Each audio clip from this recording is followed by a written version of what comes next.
Blessed good morning, honorable members, and those under the sound of my voice. For this is the day the Lord has made. Let us rejoice and be glad in it. In our Moments of Impact devotional segment, I'll be speaking from the topic today, never compromise your integrity. Integrity, which is the quality of being honest and having strong morals, is a foundational pillar of leadership that every leader must work tirelessly to possess and protect. One of the greatest tests every leader will face as they lead, no matter what field they're in, is the test to compromise their integrity. Not compromising your integrity means being transparent, telling the truth at all times. Not compromising your integrity means standing up for what is right, even if it doesn't benefit you. Not compromising your integrity means upholding strong morals and values no matter how difficult it is. I recall a story of a biblical leader in Genesis chapter 39 by the name of Joseph, who was placed in a very difficult position and was tested in the area of his integrity. Joseph was placed in charge of Potiphar's house, and everything Potiphar owned was entrusted to his care. There came a time while Joseph was serving faithfully and carrying out his assignment, and Potiphar's wife wanted to have an inappropriate relationship with him. Despite her persistency in making several advances towards him, Joseph refused to acquiesce to her demands because of his integrity. Joseph's exact words in response to her advancements were, "Look, my master trusts me with everything in his entire household. No one here has more authority than I do. He has held back nothing from me except you, because you are his wife. How could I do such a wicked thing? It would be a great sin against God." Joseph stood his ground because he understood the importance of never compromising your integrity as a leader. Joseph's commitment to being a leader with integrity reminds me of a quote by Rick Warren, the author of The Purpose-Driven Life, in which he said, "Anything that costs your integrity is too expensive. You cannot afford it." In conclusion, I want to take this opportunity to admonish each of you under the sound of my voice, especially those of you in leadership, to never compromise your integrity. Proverbs chapter 10, verse 9 says, "People with integrity walk safely, but those who follow crooked paths will be exposed." This scripture teaches us that compromised integrity will always lead to exposure in one way or the other. I leave you with this final thought today. If you compromise your integrity, you will run the risk of ruining your future. Selah. Think and act on these things. Let us pray.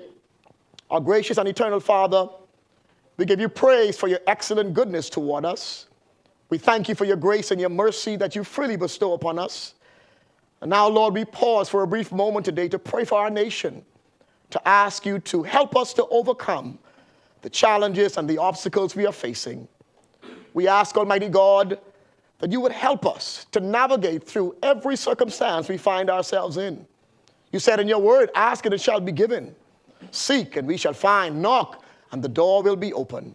And so, Father, today we lift up our political leaders and we ask for your continued guidance upon each of them. We pray that as they lead our nation, they would never compromise their integrity. We pray that our political leaders would lead with morals, with principles, and with conviction. Oh Lord, give them the courage and the willpower to make the right decisions that are in the best interests of the Bahamian people. And finally today, Lord, we pray for the proceedings of this house, that everything will be done in decency and in order. And we pray that calm heads will prevail and that the business of the people will get done. Oh Lord, continue to bless the Commonwealth of the Bahamas. In Jesus' name we pray. Amen. Let us pray the Lord's Prayer. Our Father, who art in heaven, hallowed be thy name. Thy kingdom come. Thy will be done on earth as it is in heaven. Give us this day our daily bread, and forgive us our trespasses, as we forgive those who trespass against us. And lead us not into temptation, but deliver us from evil. For thine is the kingdom, the power, and the glory, forever and ever. Amen.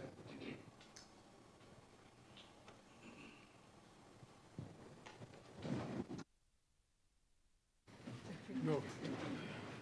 Philip Davis, Chester Cooper, Fred Mitchell, Lana Santa Martin, Alfred Sayers, Dr. Michael Darville, Clay Sweeting, Keith Bell, Wayne Monroe, Vaughn Miller, Jobeth Colby Davis, Ginger Moxie, Mario Boleg, Jomo Campbell, Basil McIntosh, Miles LaRoda, Pia Glover Roll, Lisa Ramming, Zane Lightbourne, Dr. Hubert Minnis, Jamal Strawn, John Pinder, Marcus Roll, Leon Lundy, Kirk Cornish, Wade Watson, Leonardo Lightbourne, Leslie M. Miller Bryce, Leroy Major, Sylvanus Petty, Michael Bonnaby, Michael Pintard, James Quasi Thompson, Hiram Lewis, Shannon Dawn Cartwright, Adrian Gibson, Adrian White, Kingsley Smith.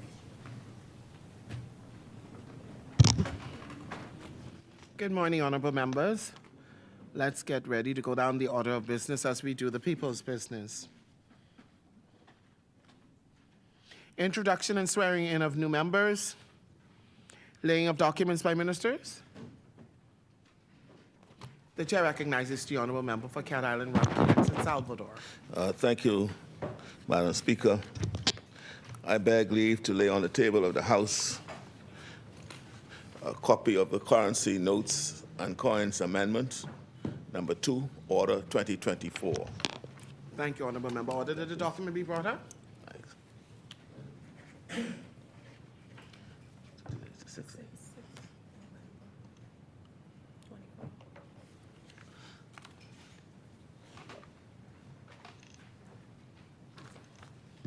Order that the document do lie on the table. Further laying of documents?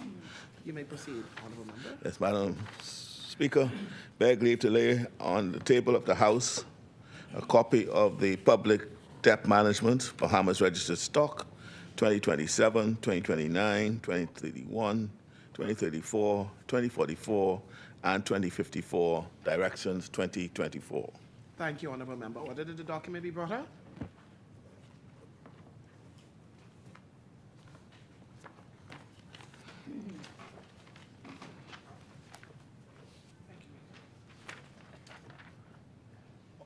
Order that the document do lie on the table.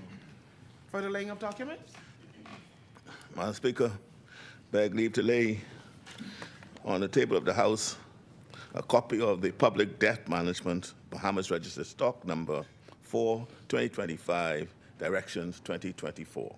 Thank you, honorable member. Order that the document be brought up.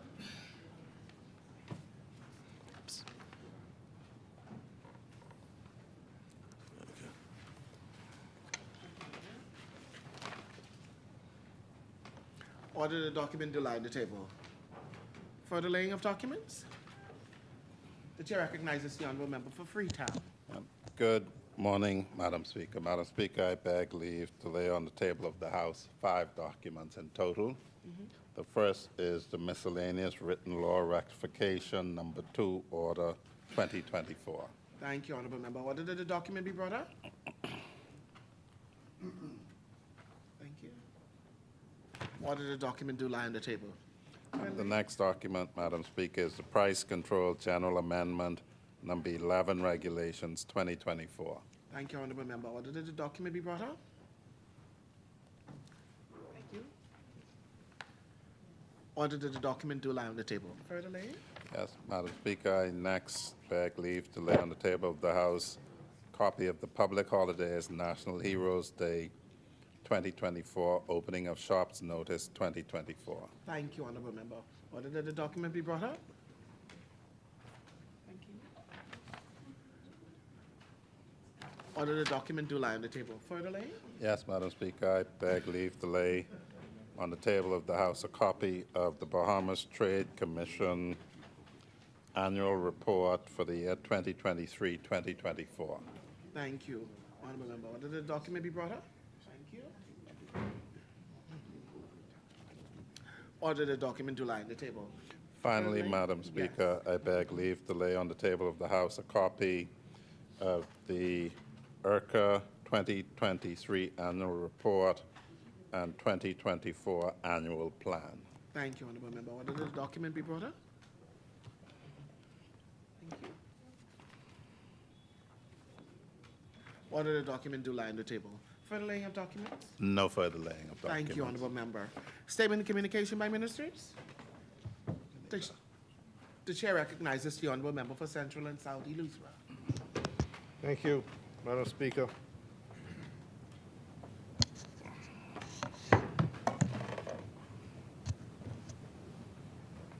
I stand in this place today, Honorable Madam Speaker, to have a privilege to stand here on behalf of Central and South Eleuthera and to make a difference in the lives of Bahamians, especially today, as my statement brings an overlay of the significant progress to strengthening local government for Family Islanders from Grand Bahama in the north to Inagua in the south. Madam Speaker, may I begin by saying it is a good time to be in local government, and it's a good time to be a Family Islander. Today will mark a pivotal milestone in the life of local government in the Bahamas, where in 1996 a system of local government was implemented with the objective to bring government closer to the people at the local level. The system was designed to empower, enable local bodies to make local decisions which would impact the communities that they call home. Over time, we have unfortunately seen the system regress, particularly in terms of the re-centralization of statutory responsibilities and the diminishing of the powers of local authorities. However, today marks a new day in the life of local government in the Bahamas as we know it. Madam Speaker, at the appropriate time, I will lay the Local Government Bill 2024 this morning. This bill is a testament to the hard work and the dedication of local government practitioners past and present, the employees of the Department of Local Government stakeholders, and most importantly, the electors. Madam Speaker, the 9th Charter in this government's blueprint for change speaks to Family Island development in relation to local government specific objectives, which include the further decentralization, decision-making, and putting power in the hands of communities through local government, increasing the budget for the local government councils, empowering local government bodies to have revenue-raising powers and to share jurisdiction over local affairs and community management and development.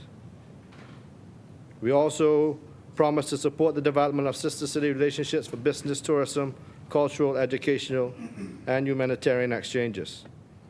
In an effort to accomplish these objectives, the Local Government Act Review Committee, consisting of local government practitioners past and present, was commissioned in 2022. The committee canvassed all 33 local government districts throughout the islands to garner feedback from those persons most affected by the system of local government as it exists presently. Madam Speaker, concerns expressed included were the noticeable re-centralization of statutory powers by central government, the diminishing of the importance and functionality of local government authorities in the Family Islands, funding and the provision for revenue-raising powers, training for practitioners, remuneration of practitioners, fiscal responsibility, multi-district relationships or sister city relationships, and the disconnect between central and local government authorities, including at the department level. It is safe to say that all of the aforementioned concerns and more have been addressed in the bill. When we look at statutory responsibilities, Madam Speaker, over time, locally elected bodies have seen the responsibilities stripped away, slowly, whether by policy or by subsequent amendments to legislation or even new legislation. Those powers will be restored, Madam Speaker, particularly with building control, road traffic, town planning, port, hotel licensing, and in fact, some statutory powers have been expanded. Madam Speaker, revenue-raising powers is also a major thrust of the bill. For decades, local authorities have pleaded with successive governments to be given the legal authority to raise revenue. Within this bill, they will be in a position to legally receive funds and donations and to levy fees or taxes for the use of public spaces. These fees or taxes will be prescribed by the minister, and all funds will be placed in an account to be used for the further development of local communities. These funds are subject to financial regulations to ensure transparency and accountability. Madam Speaker, the government understands the importance of fiscal responsibility and how it directly affects the Bahamian people. This new bill will ensure that practitioners and officers entrusted with government funds will be held responsible for the power management of those funds, thus ensuring that both the government and the people receive value for money. Madam Speaker, the provision in regards to the relationship between local government and local government authorities will ensure that the districts are closely monitored and that the pressing needs of local communities are met. It assists with bridging the gap between local and central government authorities and bolsters a stronger team to help build local communities. Madam Speaker, there is so much more to say on this bill, which I will save for the debate, but I just wanted to give an overview in regards to the bill that will be tabled today. But what I must say is I feel that this bill will revolutionize local government in the Bahamas and to pave the way for further expansion of the system of local government throughout our country. Madam Speaker, I would be remiss if I did not say a very special thanks to all the members of the hard-working Local Government Act Review Committee, to the hard-working team at the Department of Local Government, with Acting Director Roll, Ms. Sapenda, Ms. Sims, who are here with us today, and Young Roll, to the hard-working team, not only in New Providence, but the Family Islands. Thank you for always going above and beyond the call of duty to make it happen. To the team at Law Reform, thank you for your hard work and dedication in ensuring our objectives were accomplished. And last but not least, to the Family Island residents, thank you for sharing your concerns, for attending the town meetings, for continuing to petition the department and my ministry to get the job done, all for your benefit. Madam Speaker, today is indeed a good day to be in local government. Thank you. Thank you, Honourable Member. Order that the communication be brought up. Okay. Thank you, Honourable Member. Further statement and communications? No further statement or communications. Thank you, Honourable Member. Communications by the clerk. Madam Speaker, I beg leave to report Message. delivery of messages numbers 26 to 28 to the Honorable Secretary. Thank you.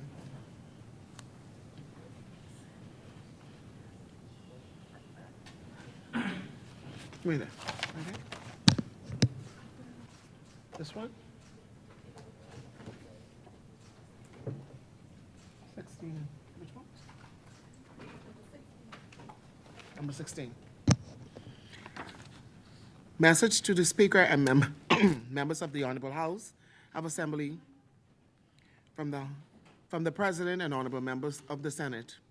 The Honorable Senate acquaints the Honorable House of Assembly that they have passed the following bills accompanying messages number 26, dated 18th September 2024, and number 27, dated 25th September 24, from the Honorable House of Assembly.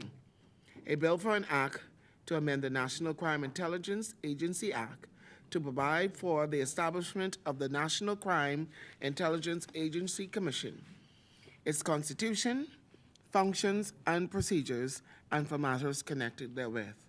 A bill for an act to amend the Bridge Authority Act.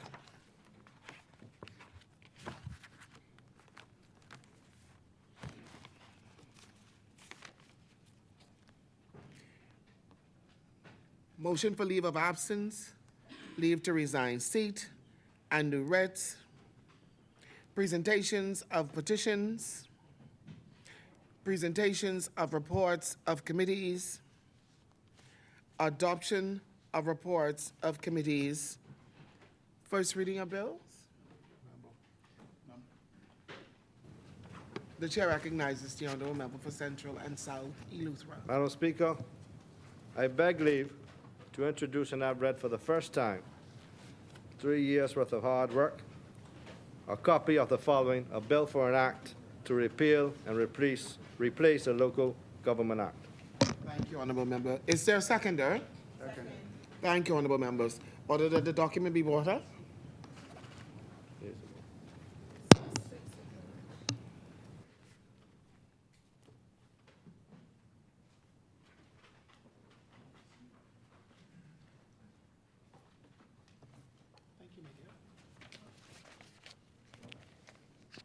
It has been moved and seconded that the following bill be read a first time. A bill for an act to repeal and replace the Local Government Act. As many are in favor will remain seated. Those opposed will stand. The motion is carried. Ordered that the bill be read for a first time and tabled. A bill for an act to repeal and replace the Local Government Act. Thank you for the first readings. Yes, Madam Speaker. Madam Speaker, I beg leave to have read for the first time. There will be a total of 10 bills that will be debated as a compendium. The first bill is an act to amend the Bankruptcy Act. A bill for an act to amend the Bankruptcy Act. Thank you, Honorable Member. Is there a seconder? Second. And ladies. Thank you, Honorable Members. It's been moved and seconded that the following bill be read a first time. A bill for an act to amend the Bankruptcy Act. As many are in favor will remain seated. Those opposed will stand. The motion is carried. Ordered that the bill be read for a first time and tabled. A bill for an act to amend the Bankruptcy Act. Thank you. Further? Yes, Madam Speaker, I now beg leave to introduce and have read for the first time a bill for an act to amend the Choses in Action Act. Second. Thank you. Thank you, Honorable Members. Order the document be brought up.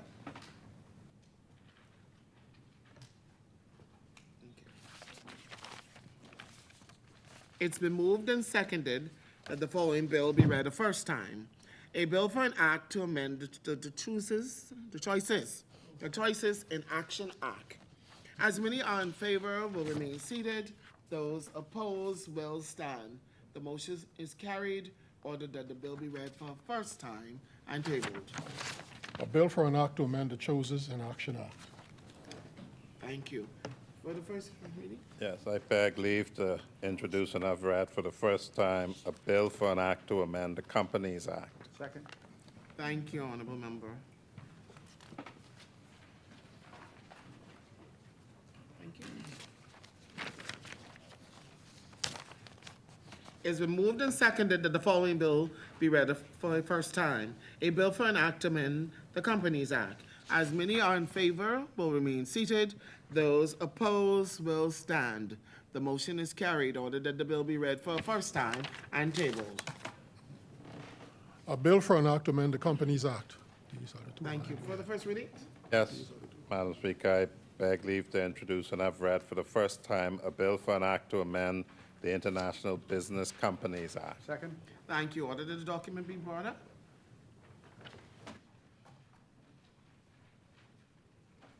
Thank you,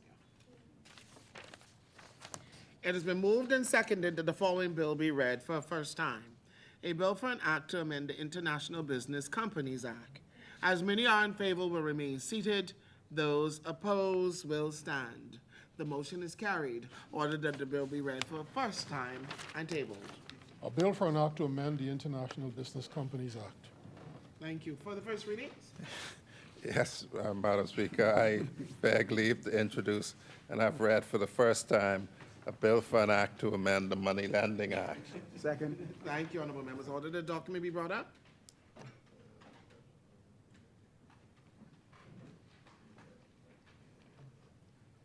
Thank you, my dear. It has been moved and seconded that the following bill be read for a first time. A bill for an act to amend the Money Lending Act. As many are in favor will remain seated. Those opposed will stand. The motion is carried. Ordered that the bill be read for a first time and tabled. A bill for an act to amend the Money Lending Act. Thank you. For the first reading? Yes, Madam Speaker, I beg leave to introduce and have read for the first time a copy of for an act to amend the Stamp Act. Second. Thank you, honorable members. Order that the document be brought up.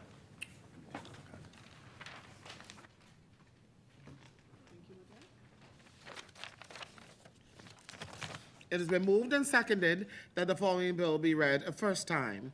A bill for an act to amend the Stamp Act. As many are in favor will remain seated. Those opposed will stand. The motion is carried. Order that the bill be read for the first time and tabled. A bill for an act to amend the Stamp Act. Thank you. For the first reading? Madam Speaker, I beg leave to introduce and have read for the first time a bill for an act to amend the Sale of Goods Act. Second. Thank you, honorable members. Order the document be brought up. Thank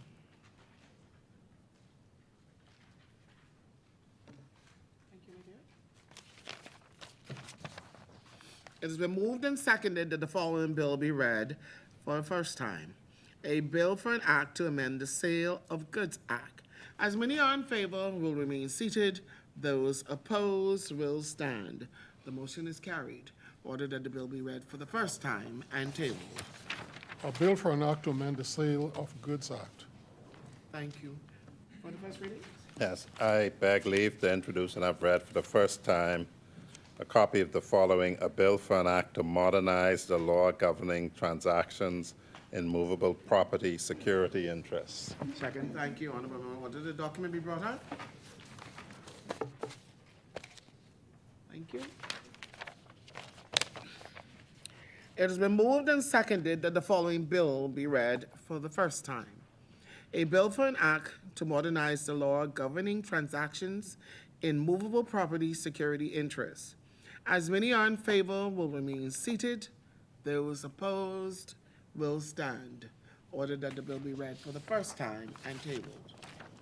A bill for an act to modernize the law governing transactions in movable property securities interests. Thank you. For the first reading? Speaker, I beg leave to introduce and have read for the first time a copy of the following, a bill for an act to amend the Cooperative Credit Union Act. Second. Thank you, honorable members. Order that the document be brought up.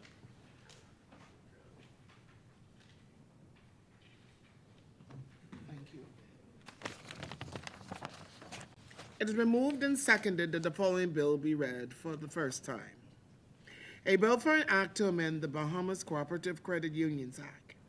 As many in favor will remain seated. Those opposed will stand. The motion is carried. Order that the bill be read for the first time and tabled. A bill for an act to amend the Bahamas Cooperative Credit Unions Act. Thank you. For the first reading? Finally, Madam Speaker, I beg leave to introduce and have read for the first time a copy of the following, a bill for an act to amend the Cooperative Societies Act. Second. Thank you, honorable members. Order the document be brought up. Thank you, my dear. It's been moved and seconded that the following bill will be read for the first time. A bill for an act to amend the Cooperative Societies Act. As many are in favor will remain seated. Those opposed will stand. The motion is carried. Order that the bill be read for the first time and tabled. A bill for an act to amend the Cooperative Societies Act. Thank you. For the first reading? Readings. Thank you, honorable member. Order that the documents do lie on the table. Thank you. Second reading, committal of bills.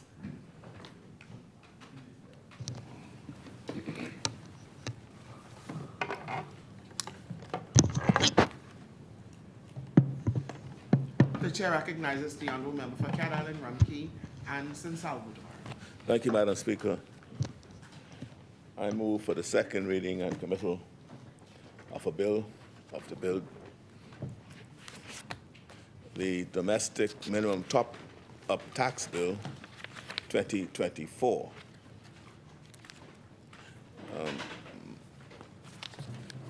Madam Speaker, it's always a pleasure to be able to be the first in a number of things. And today, again, we are breaking new ground, and for the purposes of ensuring that the people of Bahamas are uplifted in some form or fashion. So today, as I indicated, we debate the Domestic Minimum Top-Up Tax Bill 2024, which is projected to generate revenues of up to $140 million to support our transformative, people-focused agenda. This top-up tax, which is the first ever corporate income tax introduced in the Bahamas, will raise revenues without negatively impacting Bahamian businesses in this country. For those listening intently, who are not sure what this new tax is all about, the first thing you should know is the domestic minimum top-up tax applies only to multinational corporations operating in the Bahamas that earn over 750 million euros per year. And that's around $800 million US or Bahamian. If you are not earning the equivalent of $800 million per year or more, this tax does not apply to you. Even if you are a multinational company operating in the Bahamas and your earnings are not 750 million euros or $800 million per year, the tax does not apply. Let me just repeat that again. The first thing you should know is that this tax applies only to multinational corporations operating in the Bahamas, and they must be earning $750 million euros, which is an equivalent to $800 million per year or more. And so, as I said again, I repeat again, if you're not earning $800 million per year or more, which is the equivalent of $750 million euros, this tax bill does not apply to you. And again, it only applies to multinational corporations that are operating in the Bahamas. I wanted to make that clear to those who may have heard that the government was implementing a new tax, but did not know who would be impacted. As you know, Madam Speaker, this administration has pledged not to introduce any major new taxes to place a further burden on the Bahamian people. I wanted to start this debate off by providing clarity on the purpose of this bill, because there are those who would use the mere mention of the word tax to sow seeds of confusion and spread fake news. The fact is that the vast majority of Bahamian people have experienced lower taxes in the past 3 years. We lowered customs duties on a wide range of healthy, nutritious dietary staples. We lowered customs duties on construction supplies and a number of essential goods. We lowered VAT from 12% to 10%, a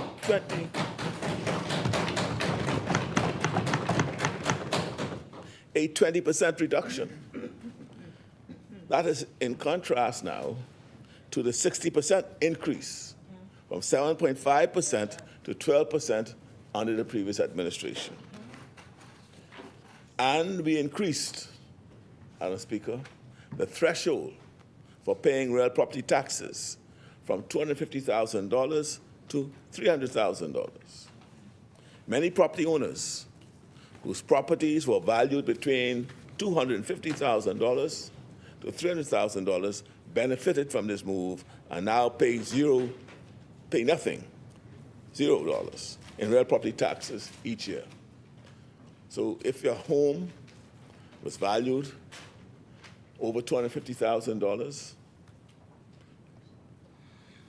you would have real property tax applied. We've now increased that to $300,000. So if your house is now worth $300,000, you pay no real property tax. Those are some of the incentives you've been doing. Madam Speaker, the common thread connecting all of these reductions is that they benefit a wide cross-section of Bahamians, particularly lower income and middle-income Bahamian families. Just as meaningful as our tax reductions are the ways we have chosen to increase revenues. We have targeted strategic areas for increases, and we have enhanced enforcement. For example, owners of yachts are paying a bit more fees to cruise around in our beautiful waters. And local businesses that were avoiding paying customs duty or real property taxes are now having to pay up. Our main method to generate increased revenues has been improved enforcement and collection, not new taxes. Now, I know when we use the word enforcement, there are some who try to portray it as a scary word. But enforcement simply, Madam Speaker, means that we're ensuring everyone follows the law. Most Bahamians don't mind because they actually follow the law when it comes to taxes. Most Bahamians do. It is a fact that everyday people do not have the means to avoid paying taxes. The single mother living over the hill doesn't get to go to the grocery store and say, I don't think I'll pay VAT today.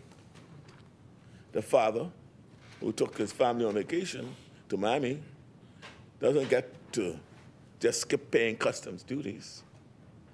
He knows his bag will be searched as he passes through customs, and he better not get caught falsifying the numbers.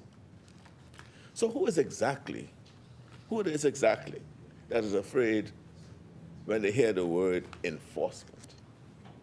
Who is it that has their paid mouthpieces going around attempting to spread misinformation about our enforcement activities?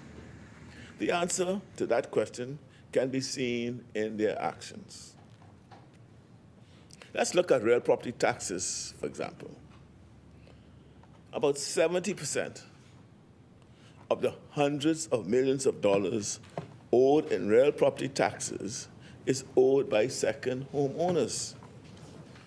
These are non-Bahamians who often own a vacation home or winter home here in the Bahamas. For some, we function as their home away from home when they want to escape to paradise. Others use their second homes as income generators, renting out their properties to locals and visitors alike. Why is it that for decades we allowed many of these second homeowners to not pay their taxes? I don't know if it makes sense to you all, but it doesn't make sense to me. There's a patent unfairness in enforcing tax policies on the poor and middle class, but allowing the wealthy to pay when they feel like it. From day one, we resolved to make it clear that no one is above the law and everyone must pay their fair share. The people who are afraid of the word enforcement, Madam Speaker, are people who want the status quo to remain in place. I'm sure we all remember when the previous administration announced its intent to generate more revenue from real property tax. They were big and bold with their announcements. Then there was a letter that arrived from the West. That's why I go to church, yes. I go to church in the West. The homeowners in that community said they would pack up their bags and leave. The very next day, the announcement was walk back.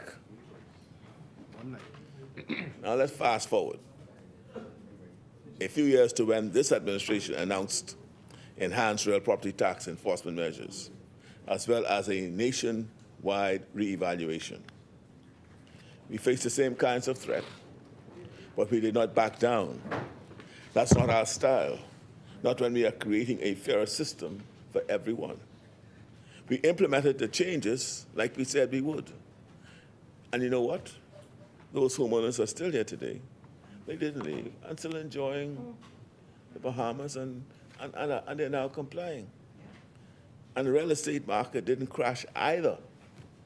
In fact, the real estate market is booming. More importantly, everyone now understands that they must pay their fair share. The truth is, the average person doesn't mind paying taxes as long as they feel empowered. The tax regime is fair, and there are clear results indicating where their tax dollars are going. People want to see improvements in areas like education, health, and national security. They want to see new programs that help people, like the National School Breakfast Program.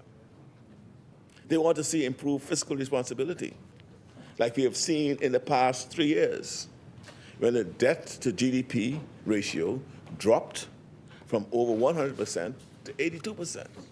That's what they want to see. They want to know what's happening with their taxes when they pay it. They want to see progress toward a balanced budget, which we are still on target to deliver after fixing the fiscal mess that was left behind. People don't mind paying taxes to an effective and responsible government. Because everyone knows the government needs revenues to run, we just want our money managed properly. Unfortunately, when this administration took office 3 years ago, the nation was struggling to climb out of an economic and fiscal crisis brought on by the F&M's mismanagement. Since then, we have made clear and substantial progress to improve our financial standing through enhanced efficiency and effective financial management, as well as through identifying new ways of increasing revenues. We are fixing our predecessors' mess while establishing a new standard for government efficiency and effectiveness. The bill before us today represents another avenue for generating significant revenues that will be realized without placing a burden on Bahamians.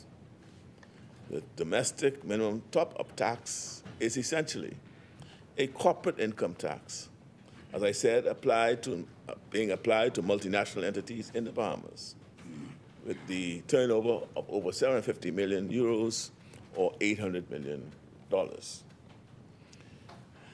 In introducing this tax on multinational entities, we are taking part in a major global change, as 140 other countries have signed up in agreement with the Organization for Economic Cooperation and Development on a global minimum corporate tax.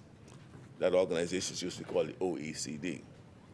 The agreement calls for a 15% tax on the turnover of multinationals for the fiscal period beginning the 1st of January 2024, although some companies may apply for an extension until 2025 if they are newly impacted by this tax.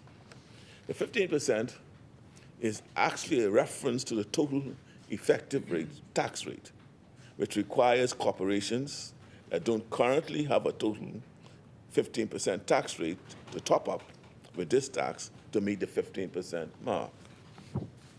The OECD has pushed for this global movement as a part of its efforts to prevent corporations from moving to low-tax jurisdictions while making most of their revenues elsewhere.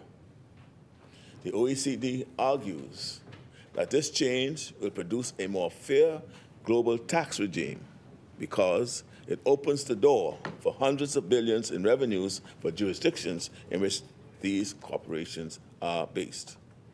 Of course, there are some concerns about the fairness of these universal standards. As this discussion evolves, the Bahamas is ever present and active in shaping the dialogue. So yes, there are some concerns about the fairness of the universal standards that's to be applied, and the discussions on these issues are evolving. But let me just say, the Bahamas is present and active in shaping this dialogue. We have already helped to ensure that the UN plays a bigger role in shaping global taxation and transparency efforts. Our Attorney General, the Honorable Leo Ryan Pinder, sits on the UN committee charged with ensuring the fair application of standards. This underscores the importance of our international advocacy in this area. If we weren't present to boldly state our perspectives on these issues, we would not have the opportunity to actively shape conversations today. Our advocacy could not have come at a better time.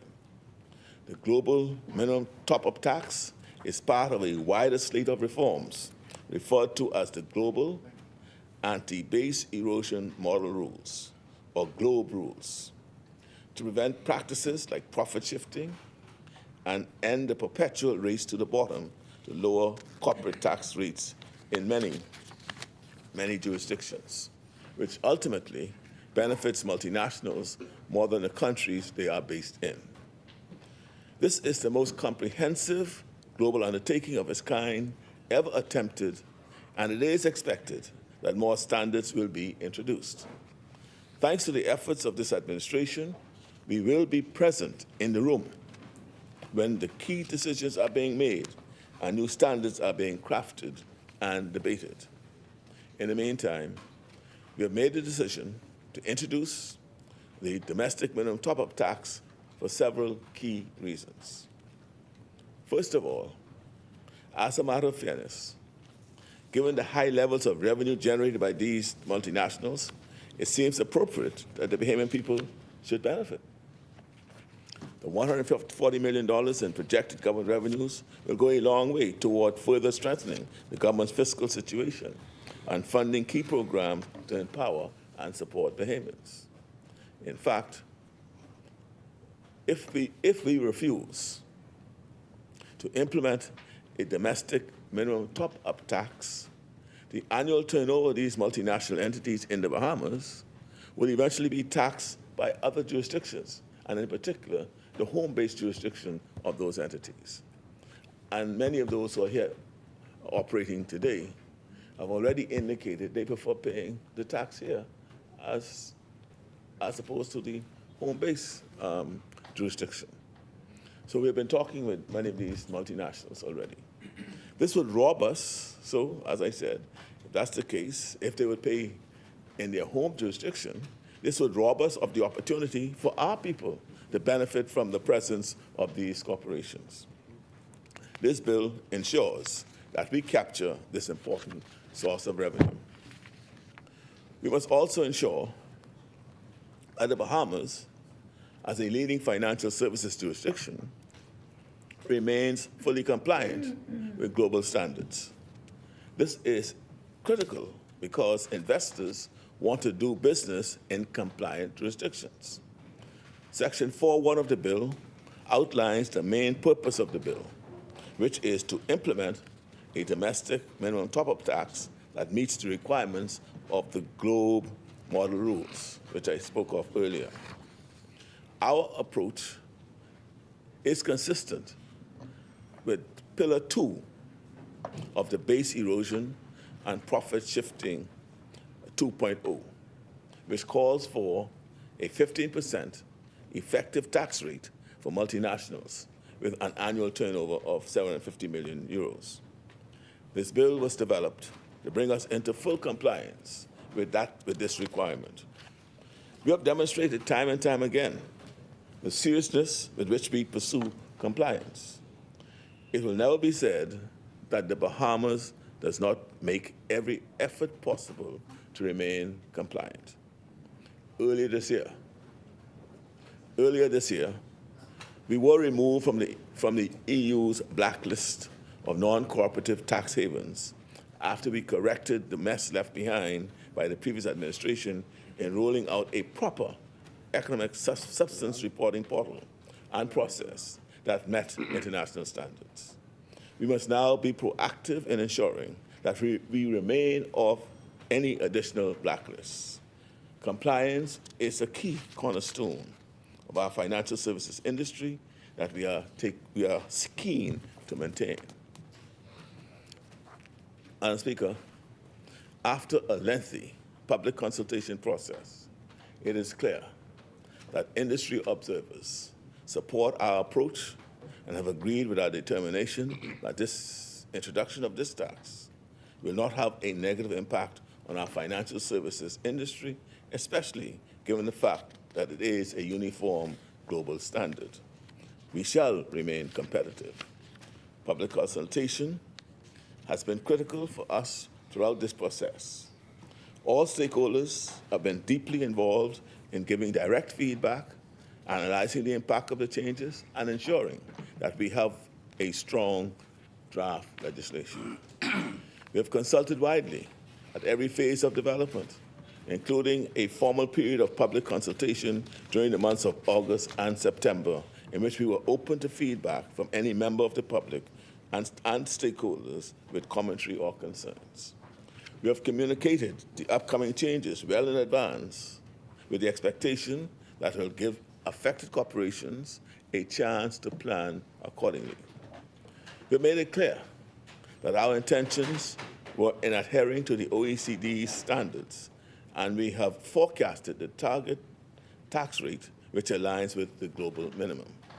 We have also made it clear that there will be no further domestic income tax policy changes that will have a foreseeable impact on the affected corporations. In communicating transparently, multinational corporations have been equipped with the information they need to facilitate a smooth transition. For instance, clauses 6 and 7 of the bill outline reporting and payment requirements according to the GLOBE model rules.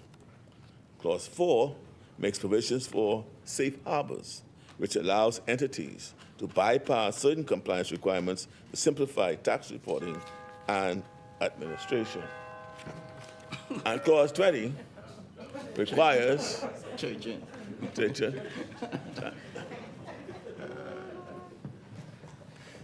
and Clause 20 requires the keeping of records for 5 years, or if an amount is under dispute for 2 years after the dispute has been resolved.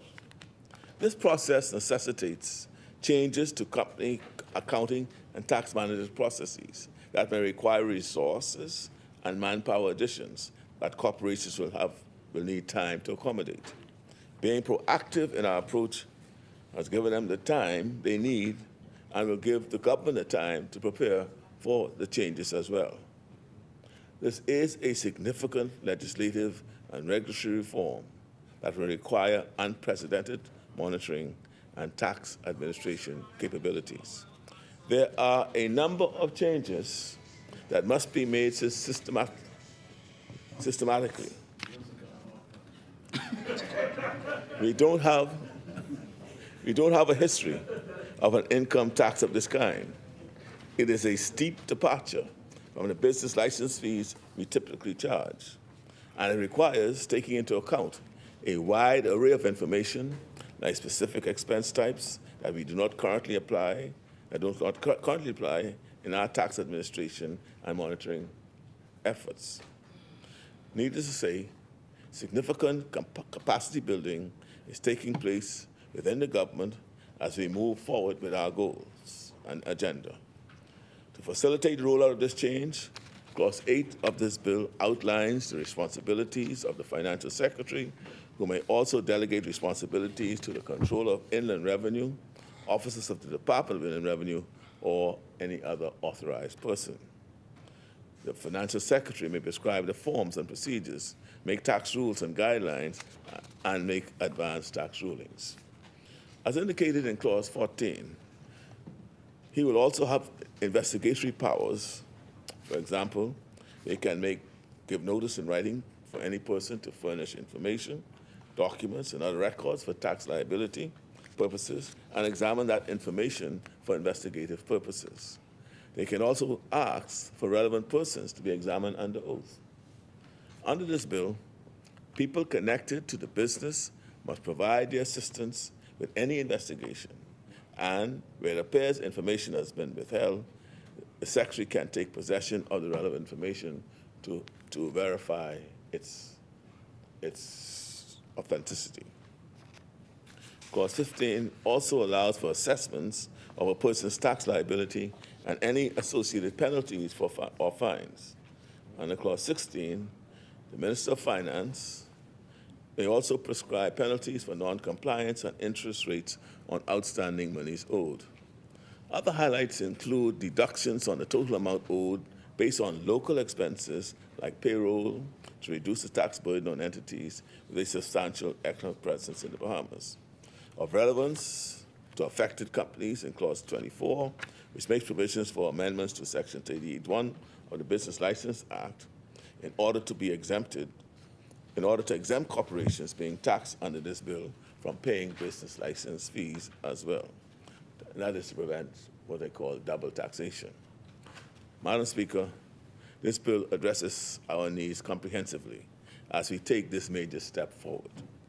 I have to thank the teams at the Ministry of Finance, the Department of Inland Revenue, the Attorney General's Office, led by the Attorney General, the Ministry of Economic Affairs, led by the Honorable Michael Alcides, and all others who played a role in getting this bill before us today, including the Financial Secretary, and everyone who gave their feedback during the public consultation process and the stakeholders' commentary on the bill.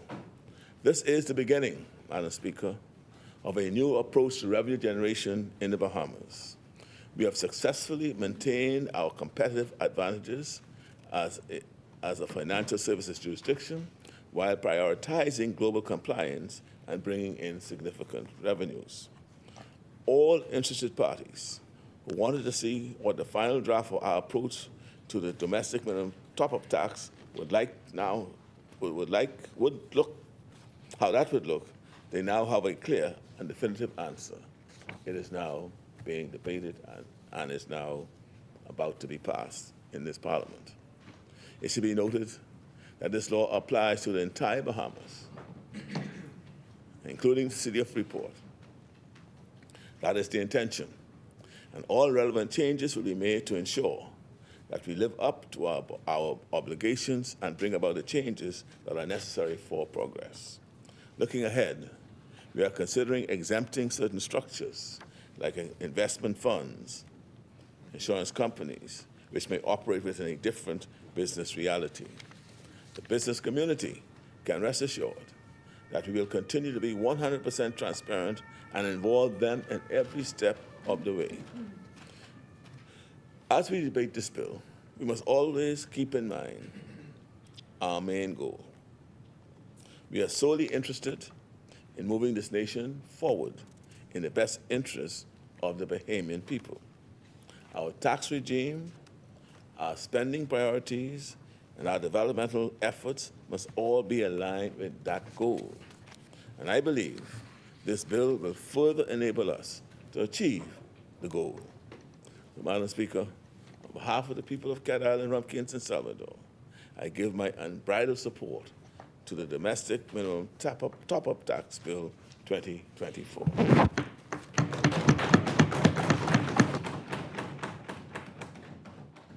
Thank you, Honorable Member. Is there a seconder?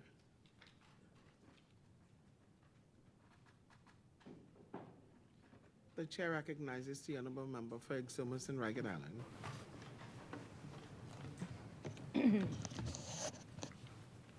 Madam Speaker, I thank you for the opportunity to rise on behalf of the wonderful people of Exumas and Ragged Island to second the domestic minimum top-up tax bill during this debate. Let me firstly thank the Honorable Prime Minister and Minister of Finance for his vision and for comprehensively laying out the clauses and the objectives of this bill. As he noted, this bill is an important step forward for the Bahamas.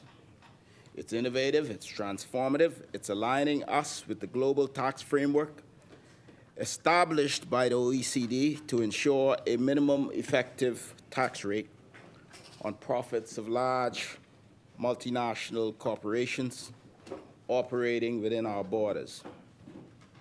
And let me be clear as he was, that this is not a tax on average Bahamian businesses or on ordinary Bahamians. It bears repeating the words of Cat Island, Rumpke, and San Salvador, that this bill applies solely to large multinational enterprises, those that meet an extremely high revenue threshold of 750 million euros, which today is about $803 million annually, And I would hazard to say that very few Bahamian businesses in the Bahamas come close to meeting that bar. Madam Speaker, we must at the outset dispel any myth that might be put forward by enemies of progress who will seek to spin the facts about this bill.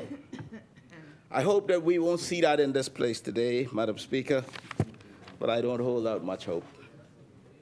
They would have the public believe that the Progressive Liberal Party government is here to raise taxes on everyone. Yes. But let's remember who we are as a government. We are the party of the people, for the people. And the administration has consistently shown that we stand with Bahamians.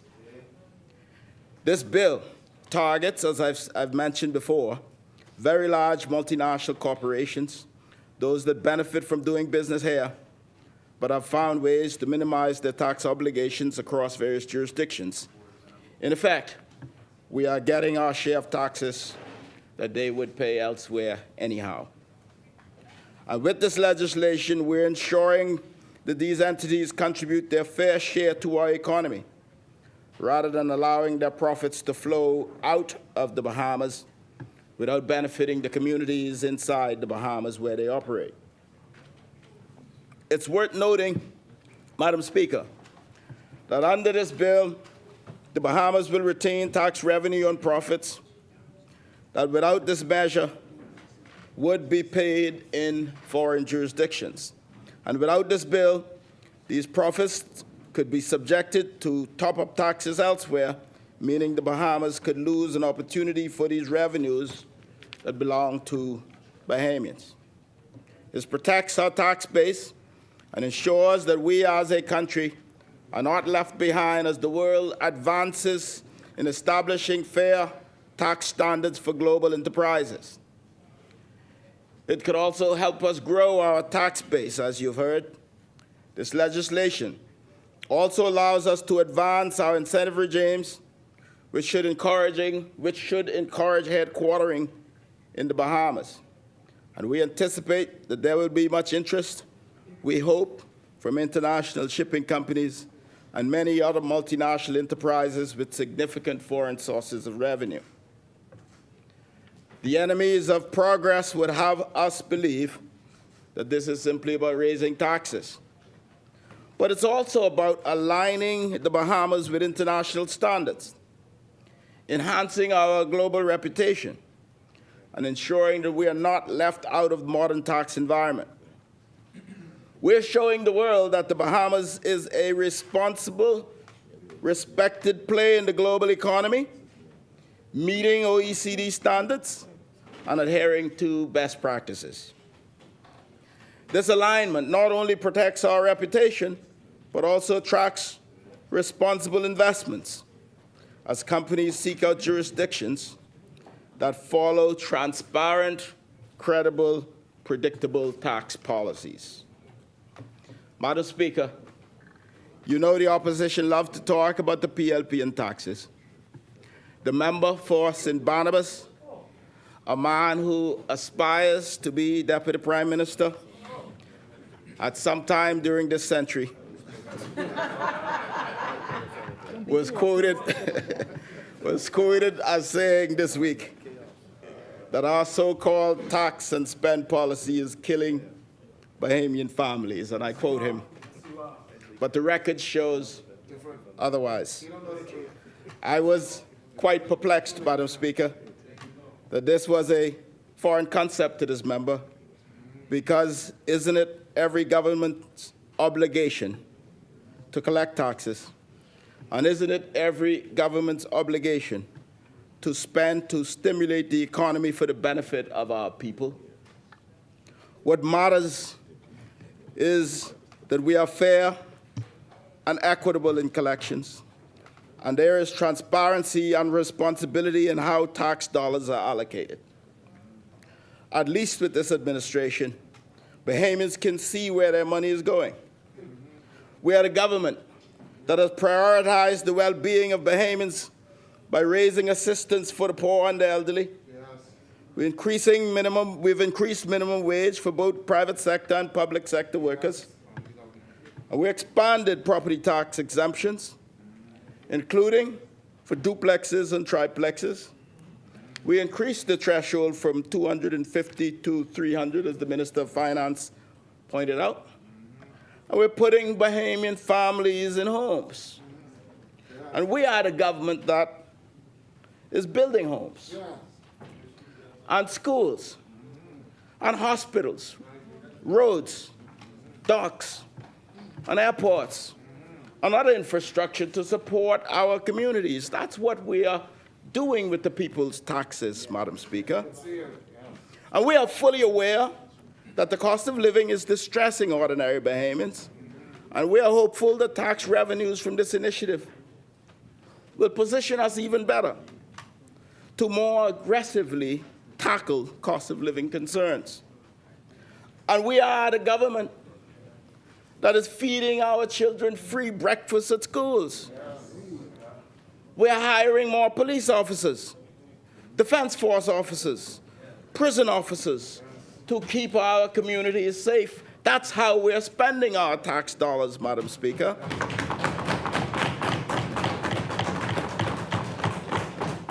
The infrastructure developments, the social services programs, and the enhanced public services are all evidence that we're not simply just taxing and spending, as that member put it, but we are working for the people. It enhances our ability to pay increments, to offer increases, and promotions to public service. That's what we're doing with our tax dollars. We're investing in our people, and we're securing the future of the Bahamas. Madam Speaker, before I close, I want to address a video circulating on social media warning of supposed dangers in the Bahamas this winter.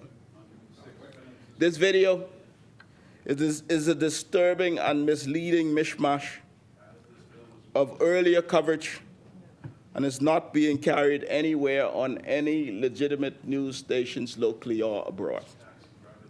But I have received it more than 35 times, Madam Speaker. But it is evident that this was crafted for political purposes, not to inform, but to discredit our nation's reputation and to mislead prospective visitors. And what is most troubling about this is that our intelligence suggests that this was done by Bahamians.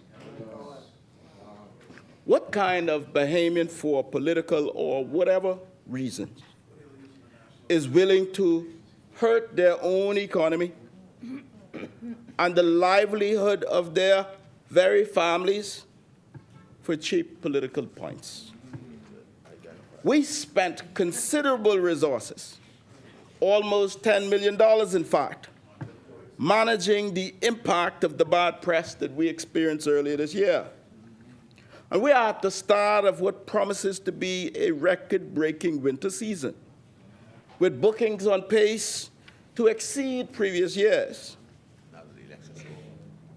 Now that yesterday is behind us in the USA, Madam Speaker, we anticipate in a post-election environment that people will be even more motivated to travel, and we look forward to this. So to anyone who had a hand in creating or promoting or circulating this video, let's be clear, this is a fool's errand. Jeopardizing our #1 industry for political gain is as reckless as it is irresponsible. It is, in effect, biting the hands that feed us. Tourism is the economic lifeblood of the Bahamas, and notwithstanding our best efforts to diversify, it will continue to be so in all of our lifetimes, I predict. It supports thousands of families, fuels our businesses, and sustains entire communities. And for any misguided reason, to attempt to shame the government of the day by undermining the single most important sector in our economy shows disregard for the welfare of Bahamian families. It is frankly unpatriotic and un-Bahamian, Madam Speaker. And when we take aim at the tourism industry, we hurt our entire nation. So yes, we should stop talking down tourism.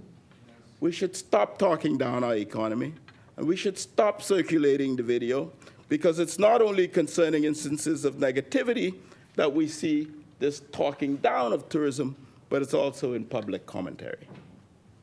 And I've also been troubled, Madam Speaker, with the dismissive and cynical comments we hear and see about new touristic projects. Let me say that foreign direct investments continue to be the fastest way to drive the economy. And we actively seek to build even more capacity. We need more room inventory, as I've said over and over, and we need new experiences. And some of these critics are quick to dismiss every development in our country as unnecessary or unlikely to benefit Bahamians, and some even claim wrongly that our stopover visitors are declining. This is simply not true. The truth is that visitors' arrivals are consistently on the rise, including stopover arrivals. And it is true that interest in the Bahamas as a world-class destination remains stronger than ever. And whilst the growth of stopover has plateaued because it's constrained by a lack of room inventory that we're seeking to grow, it is true that in 2023, it was the best year ever in the history of the Bahamas. And it is true that in 2024, year to date, it's a better year than it was in 2023. So I wish that would-be responsible people would cease and desist from spreading this falsehood. To be blunt, for whatever reasons, some of these commentaries are simply delusional. Every hotel, every new attraction, every cruise ship, and every visitor brings vital revenues to our country, creates jobs, and allows countless Bahamians to support their families. We all have the right to discuss issues, and we all have a right to participate in public commentary. But there's a responsible way to do so. We must not talk down our economy, and we must not talk down our major industry. Madam Speaker, now that I've gotten that off my chest, I want to once again pledge my support for this bill. It is transformative and it's innovative. Ministry of Finance is working. And this is a step in the right direction of transformation of the legislative framework of our country. And we're working and we're innovating just like we did on the Longevity and Regenerative Medicines Act, just like we did with the Cannabis Act, just like we did with the DARE Act 2024, as we did with the Tourism Development Fund and the Tourism Development Levy, as we did with the Urban Renewal Authority, and as we will do with the new local government bill. We understand that nation building is serious business. And this is why we go to work every day, to put the Bahamian people first and to protect our economy, as we're doing with this bill, from revenues being drained by global corporations.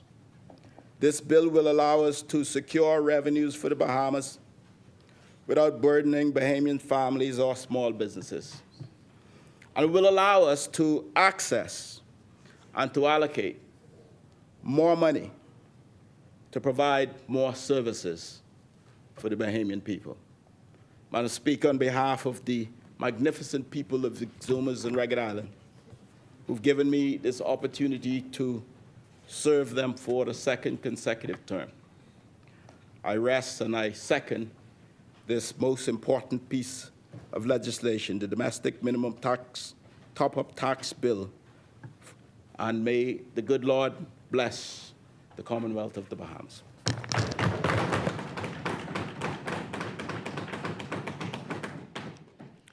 Thank you, Honorable Member.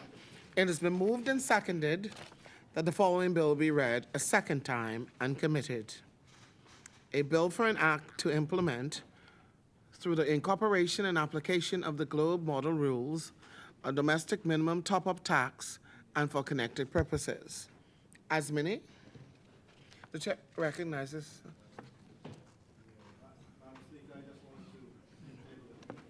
The chair recognizes the honourable member for Central and South Eleuthera. Order that the document be brought up.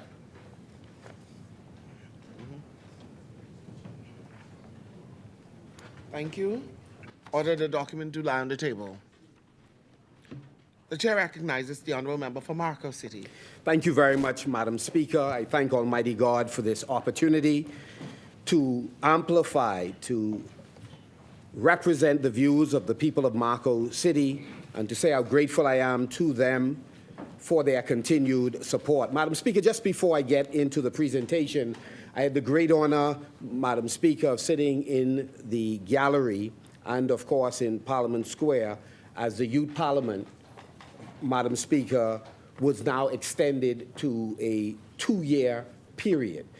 The Youth Parliament has historically, over the last many years, been a wonderful outlet where young people are able to lend their voices to sharing their thoughts on legislation, policies, programs, and projects. And Madam Speaker, I was so encouraged by the depth of their understanding and articulation of these important issues. And in this spot was young, talented Nia Morris, who represented Marco City, and her, along with other talented Bahamians of all political stripes and independents. They, Madam Speaker, demonstrated that this country has a bright and powerful future because it will be in their hands. Madam Speaker, I listened to the mover and the seconder on the government side, the member for Kidd Island, member for Exuma, Madam Speaker, and it's fascinating just how much we seek to be revisionist in history. Madam Speaker, it is true that this administration has brought this piece of legislation, domestic minimum top-up tax bill, but it's not originated, Madam Speaker, with them. The successive governments have worked on this particular legislation, as I would clearly point out the role that we played in it, but it is a global movement. It has very little to do with the Bahamas generating this as a thought or a course of action, as a revenue stream. So when one wishes to talk about first, Madam Speaker, I find that to be a tremendous reach. But in the age of legacy building, I don't find that surprising for politicians. Madam Speaker, let me secondly say that I listened with great care, Madam Speaker, as the comments were made about enforcement, that there are some who seek to play mischief with enforcement, but every government, this government, is about the business of enforcement. How we speak with double tongue in this place, Madam Speaker. The reality is, this administration, Madam Speaker, this administration set off a firestorm in this country when it sent, Madam Speaker, major retailers scurrying because they were concerned about their safety and the reputational damage that could be inflicted on them by the way in which this administration continues to intimidate the business community. And so the previous commitment by the Prime Minister to pivot, he has simply now pivoted once again to double down on that position. I remember, Madam Speaker, the major retailers hit at armed officer intimidation attacks. And there's a slew of articles, Madam Speaker. So when he talks about enforcement, Madam Speaker, It is most unfortunate and disgraceful that they don't continue to apologize for what they call enforcement, which is sheer intimidation. Much of what they needed to learn about those businesses, they could have learned online going in the computer to see if they were not compliant. And justified armed or unarmed persons visiting, but certainly not armed. There was no basis for it, Madam Speaker. So that is a myth that was shared in the House today. And then, of course, this whole business about that they don't back down, that's not their way. Madam Speaker, what are they talking about? There's an article that says, Cooper, passenger tax to be delayed to January 1st. That wasn't merely a back down. That was a moonwalk, Madam Speaker. So I don't know what they are talking about.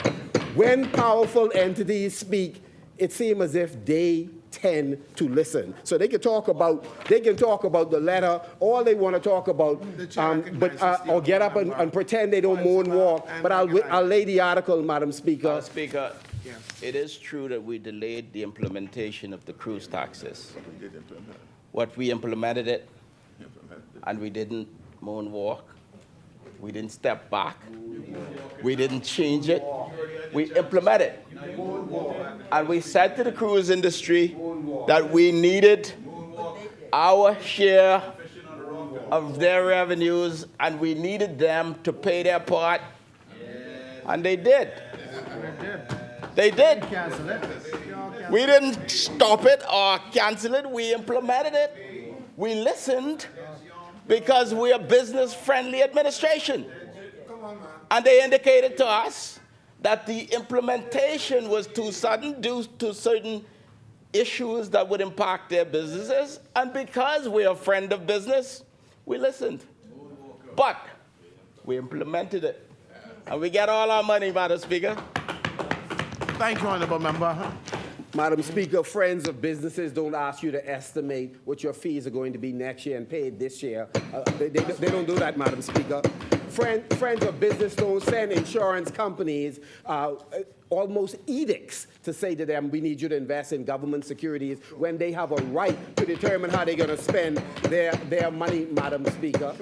Madam Speaker, friends of business does not strangle the charter business in the Commonwealth of the Bahamas that has been boasted about this morning on the role the government played relative to taxing that community and cause, in some cases, 30% drop in business and even larger for the charter business that employs a host of Bahamians. In fact, the charter business has now moved south in the Commonwealth of the Bahamas because of this government that is not friendly to business. Madam Speaker, it gets worse. It gets worse. Not only did they increase the tax on the businesses, Madam Speaker, the mechanism by which persons are able to get a TIN number in order to operate, Madam Speaker, they cannot efficiently and effectively get it. Therefore, it's difficult for them to do business, Madam Speaker. The chair recognizes the Honourable Member for Exomoson Regular. Firstly, the member is wrong as it relates to the cruise matters, and I know that the member for South and Central will speak to this. But he stands here and he speaks about tax increases. He's disingenuous, he's misleading, and he was a part of the cabinet that increased VAT by 60%, Madam Speaker. 60%, he participated, he stood there. They implemented immediately, and members of their team sat there shocked. I was there.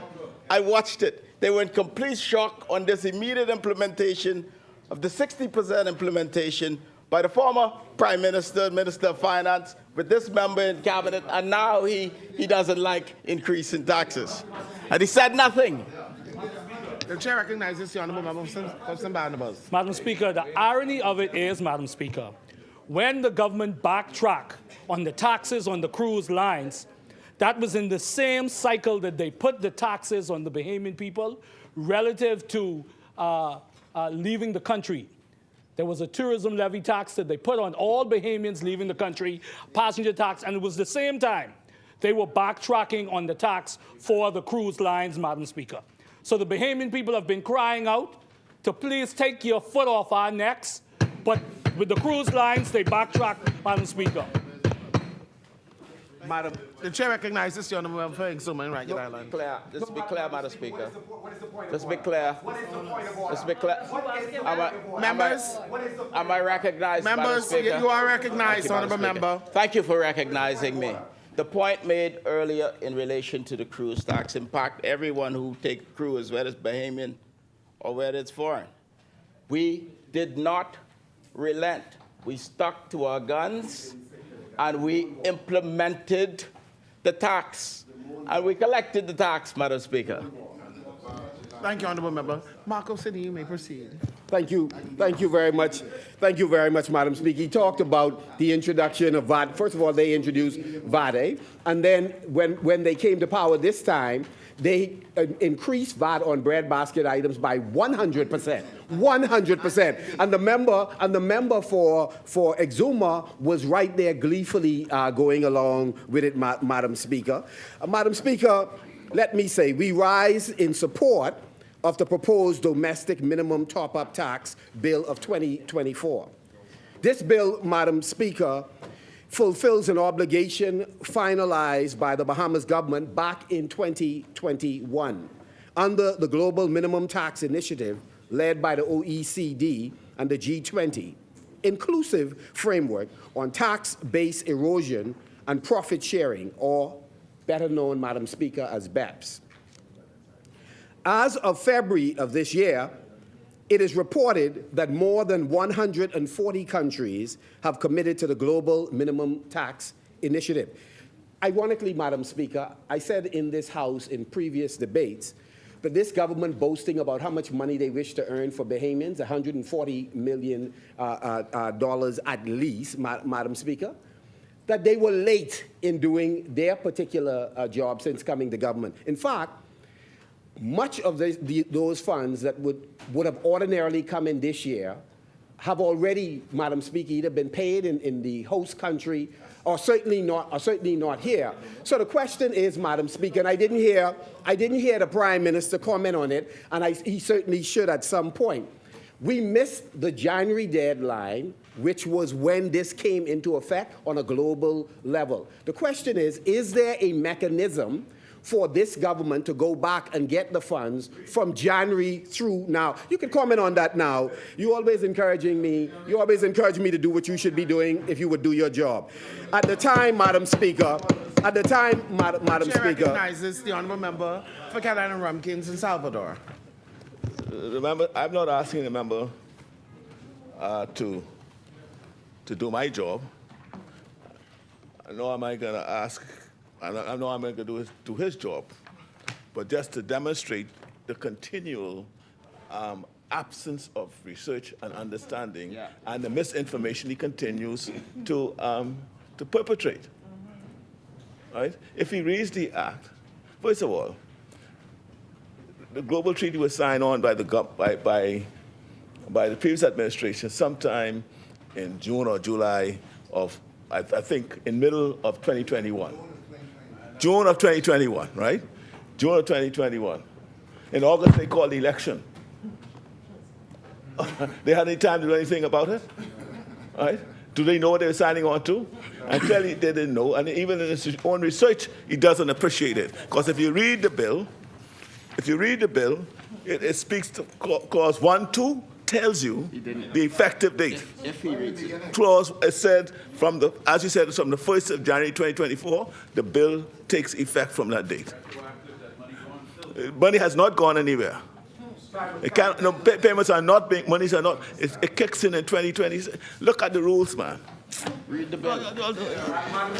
Madam Speaker, we will find out whether or not the multinational companies that fall within the parameters outlined by the government, whether or not they will pay from January until this date, Madam Speaker. We'll find out, Madam Speaker. And so, Madam Speaker, If you think you know what you're doing, leave it Chair there. recognizes the honourable member for Carolina Rumpkins in Salvador. All right. First of all, it's related to the multinational fiscal year. When their year starts, it relates to that. So if their year starts on a particular time, they will pay from the 1st of January 2024. If it doesn't, it'll start from It kicks in January 2025. So just read the bill and look at it. You just don't throw questions up and stand.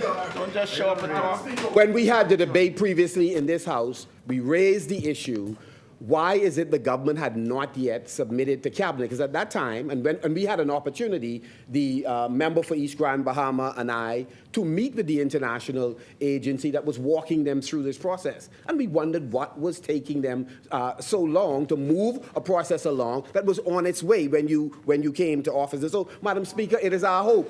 It is our hope. Madam, it was dishonest. We signed on to it. It was on its way. I already said. No, you don't. It is not your time. You had a chance to speak. Sit down. Sit down. You had your chance to speak.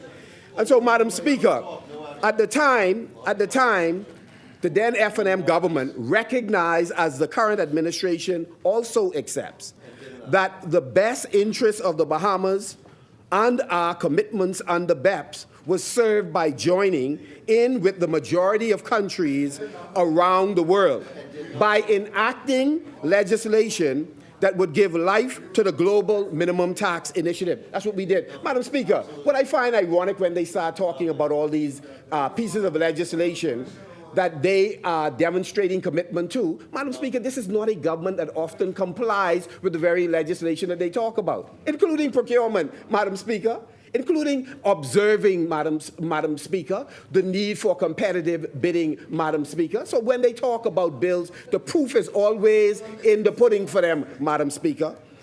Put frankly, if implemented, Madam Speaker, which we believe is problematic with this administration, but if implemented, Madam Speaker, the law will be revenue positive. We believe the Bahamas does have the potential to consistently earn funds we are presently not taking advantage of, without, Madam Speaker, adding an material additional tax burden on Bahamians. The legislation, Madam Speaker, has the effect of ensuring that the largest companies in the world will pay a proportionate share of its income tax within the jurisdiction that it has earned the most relevant share of its income.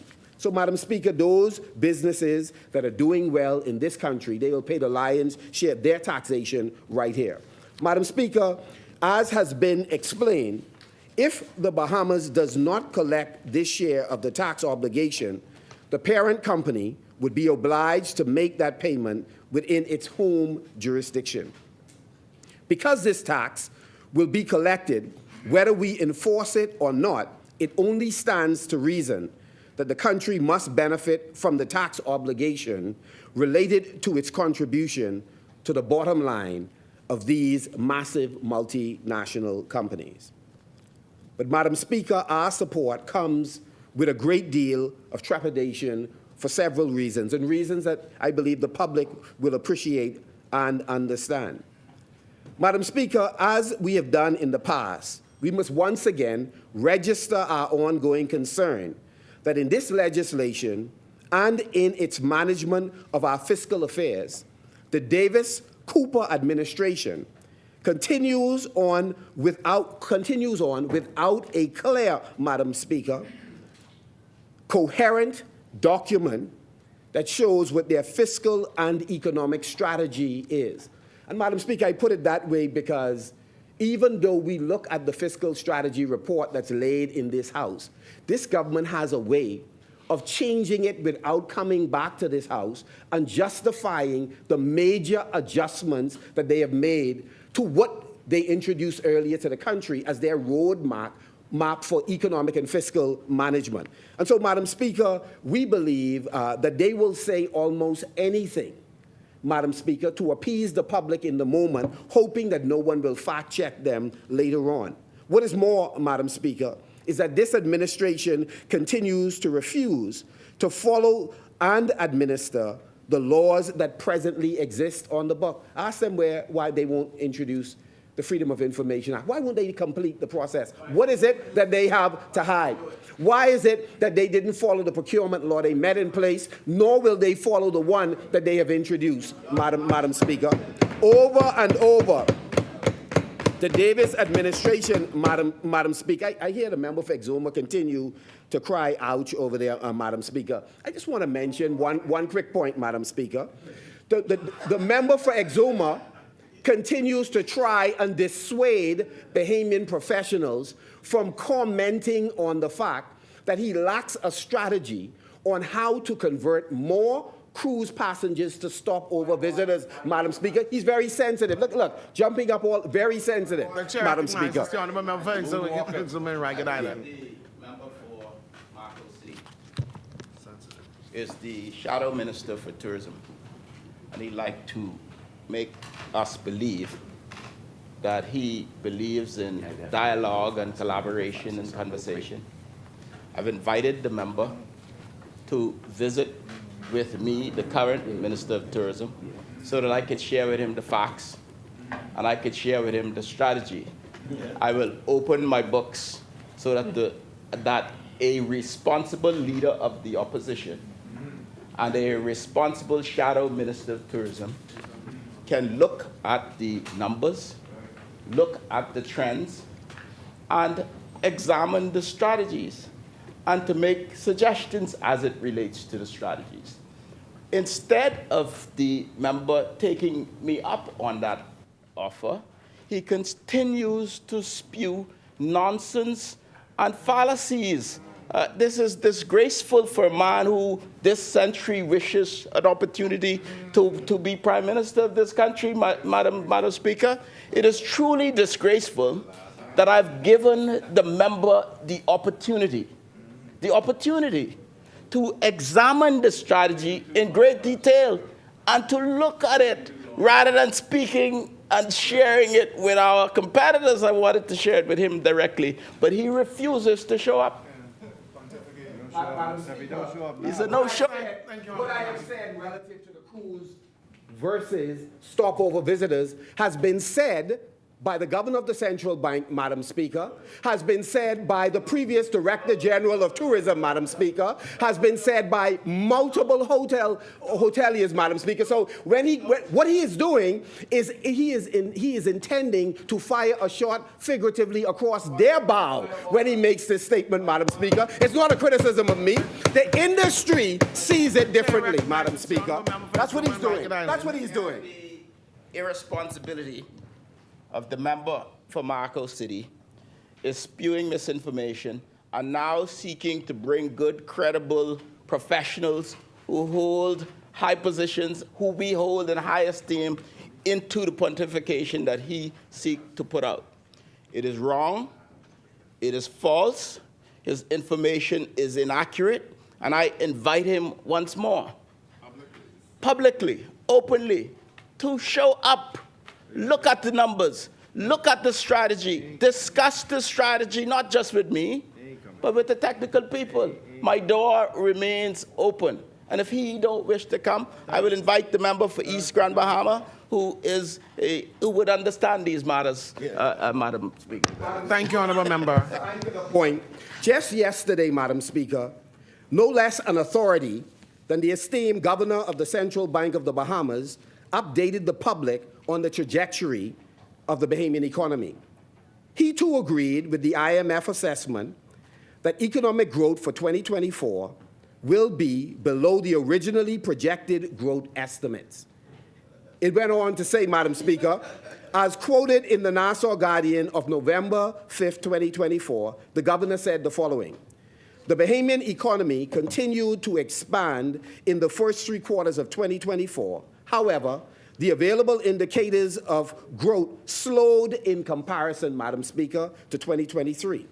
The governor went on to say, the indicators reflect slower growth in tourism earnings due to the constrained capacity in the stopover visitor segment, and also moderation in the otherwise healthy cruise trends. Madam Speaker, all that troubles the member is who says it. But we all know, Madam Speaker, I'm not yielding, Madam Speaker. He continues to, I'm not yielding, Madam Speaker. He continues to interrupt.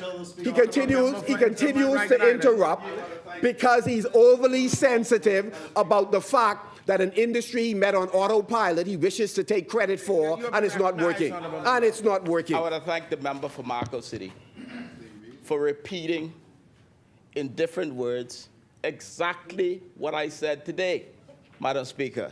I wish he would study these matters, as the member for Cat Island pointed out, before just standing and pontificating.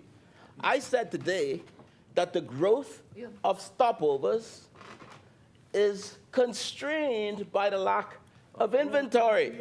And that is precisely what the governor of the central bank said. And he also confuses growth, speed, and acceleration, Madam Speaker.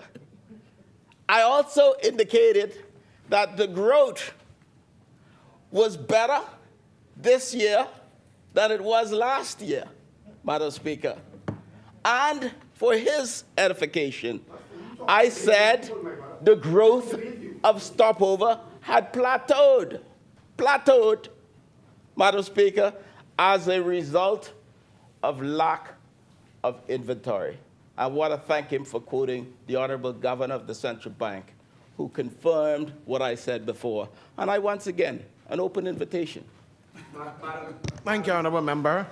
Madam Speaker, I only appeal to you that the member had his time to debate. So what he is doing is not clearing up some false information. What he is doing is seeking, Madam Speaker, in his usual arrogance, to lecture the Bahamian people, Madam Speaker, because I clearly see through what he is doing. The beating of the chest about $10 million, people are now saying, can we feel it? Can the taxi drivers feel it? Are the straw vendors feeling it? Are they feeling it in Grand Bahama, in the straw market at the moment? The bottom line is, Madam Speaker, the Bahamian people are not feeling it. And so all of his boasting, all of his bluster, Madam Speaker, is not translating into the transformation of the lives of Bahamians. And he knows that. Their polls are telling them that as well, Madam Speaker. And so, Madam Speaker, the PLP, Madam Speaker, inherited an economy that was already roaring back when they came to government, Madam Speaker. The Bahamas has sadly gone, Madam Speaker, from a double-digit annual economic growth back down to a slow, no-growth economic performance that has characterized the country's economic performance over the last 2 decades.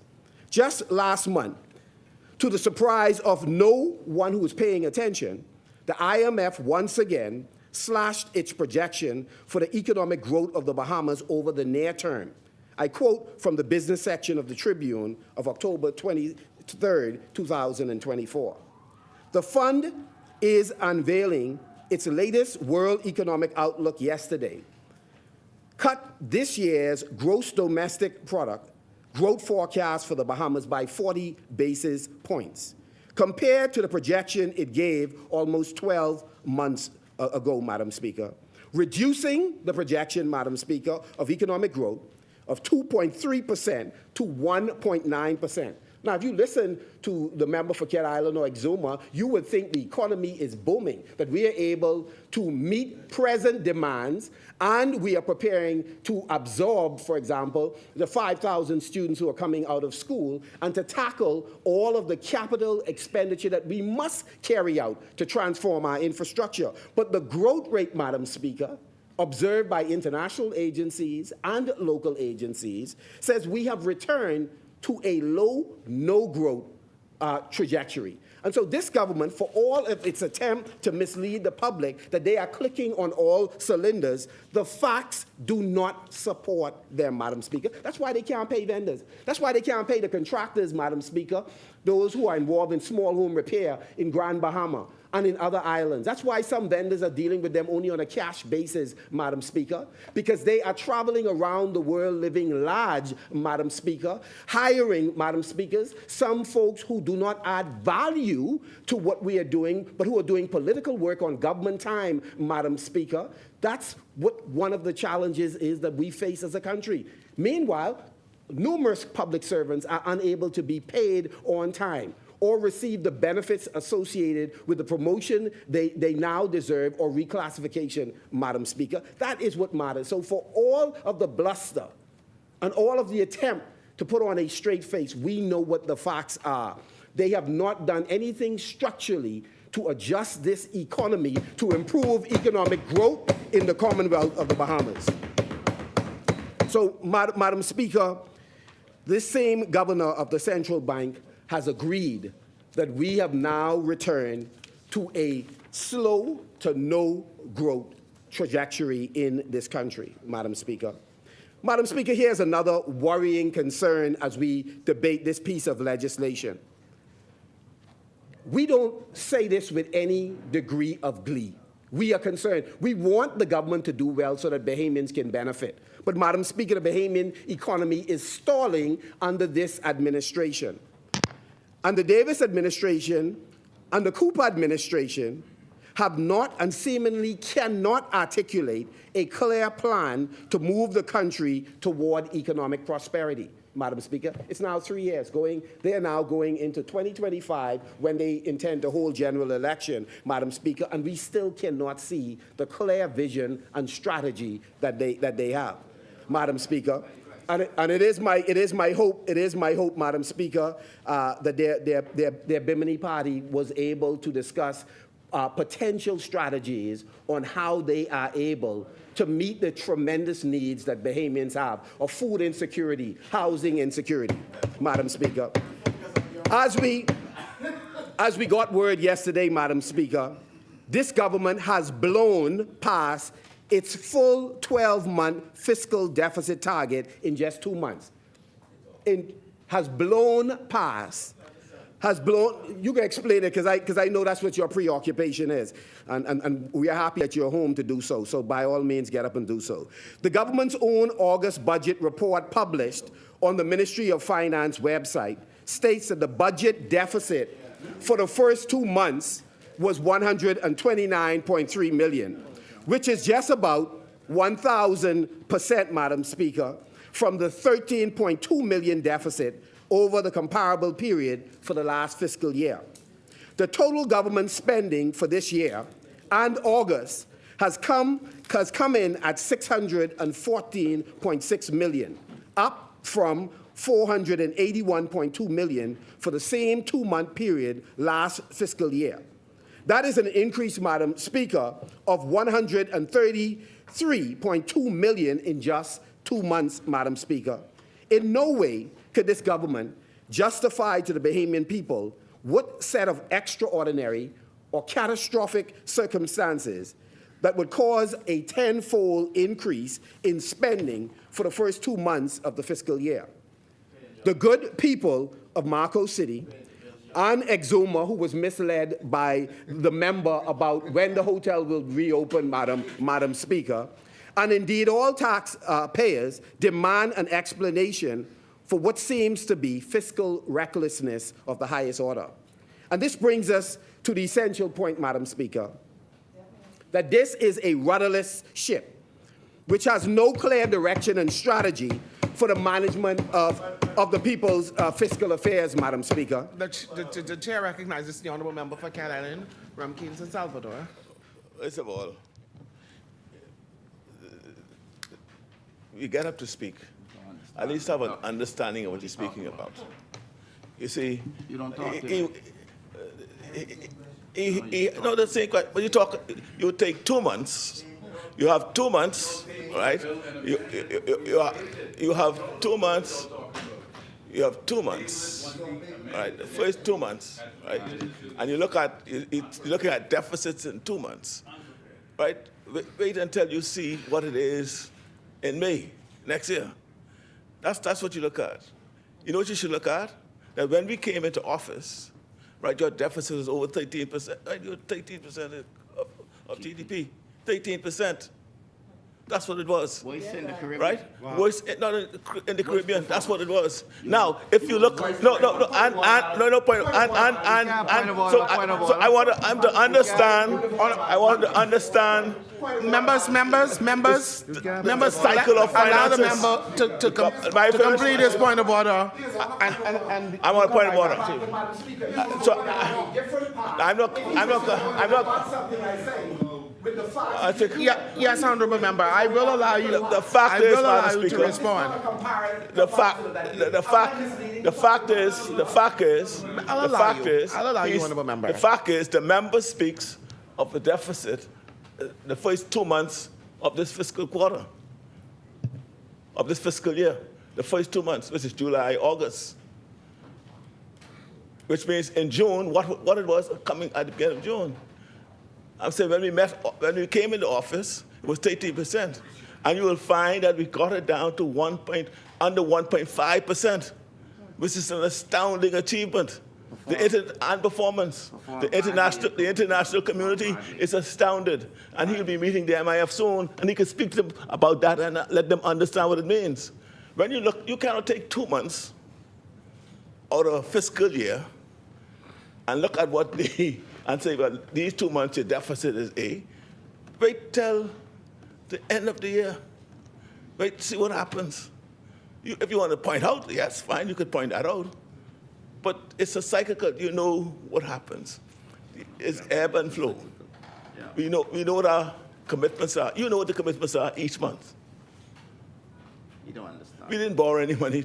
We could have borrowed to make it. We did not do it. You don't understand. Right? So there's no alarm about what they're talking about. Thank you, honorable member. Marco City. Madam Speaker, I used to sit right on that same side and hear them raise the same comparisons in terms of what you spend year to year covering the same period. They can say whatever they want. The Bahamian people do not believe them, Madam Speaker. They do not understand what was the expenditure that caused you to blow the numbers that you yourself projected. Nobody, and I bought the reports that they released, Madam Speaker, so I'm prepared to lay the monthly fiscal report, Madam Speaker, and I'm prepared to lay the monthly fiscal summary report, Madam Speaker. And so they can tell stories all they want. They should explain it to the Bahamian people. We are saying they've blown the funds, and we want to blow. They've blown their projections. So we want to understand what happened. Where did the money go? On what did you spend it? And I hear the member talk about they could touch and feel and see all of the different things that they've done with the money. Madam Speaker, the member for Cat Island is just beginning to try and put his footprints in Cat Island, Madam Speaker. The truth is, if Columbus returned, he would recognize most of the constituency, Madam Speaker. That's the reality. And so when you're talking, Madam Speaker, when you're talking about casting a vision for the transformation of an overall country, the question is, what are the examples of what you have done in the constituency that you're in? The chair recognizes the honorable member for Cat Island, Rumkins, and Salvador. Well, the question says that, look, if Columbus comes back, and the only things that's starting to happen now in Cat Island, well, just let me say this. If you look at Cat Island, every major initiative in Cat Island was done under this administration and when I was Prime Minister.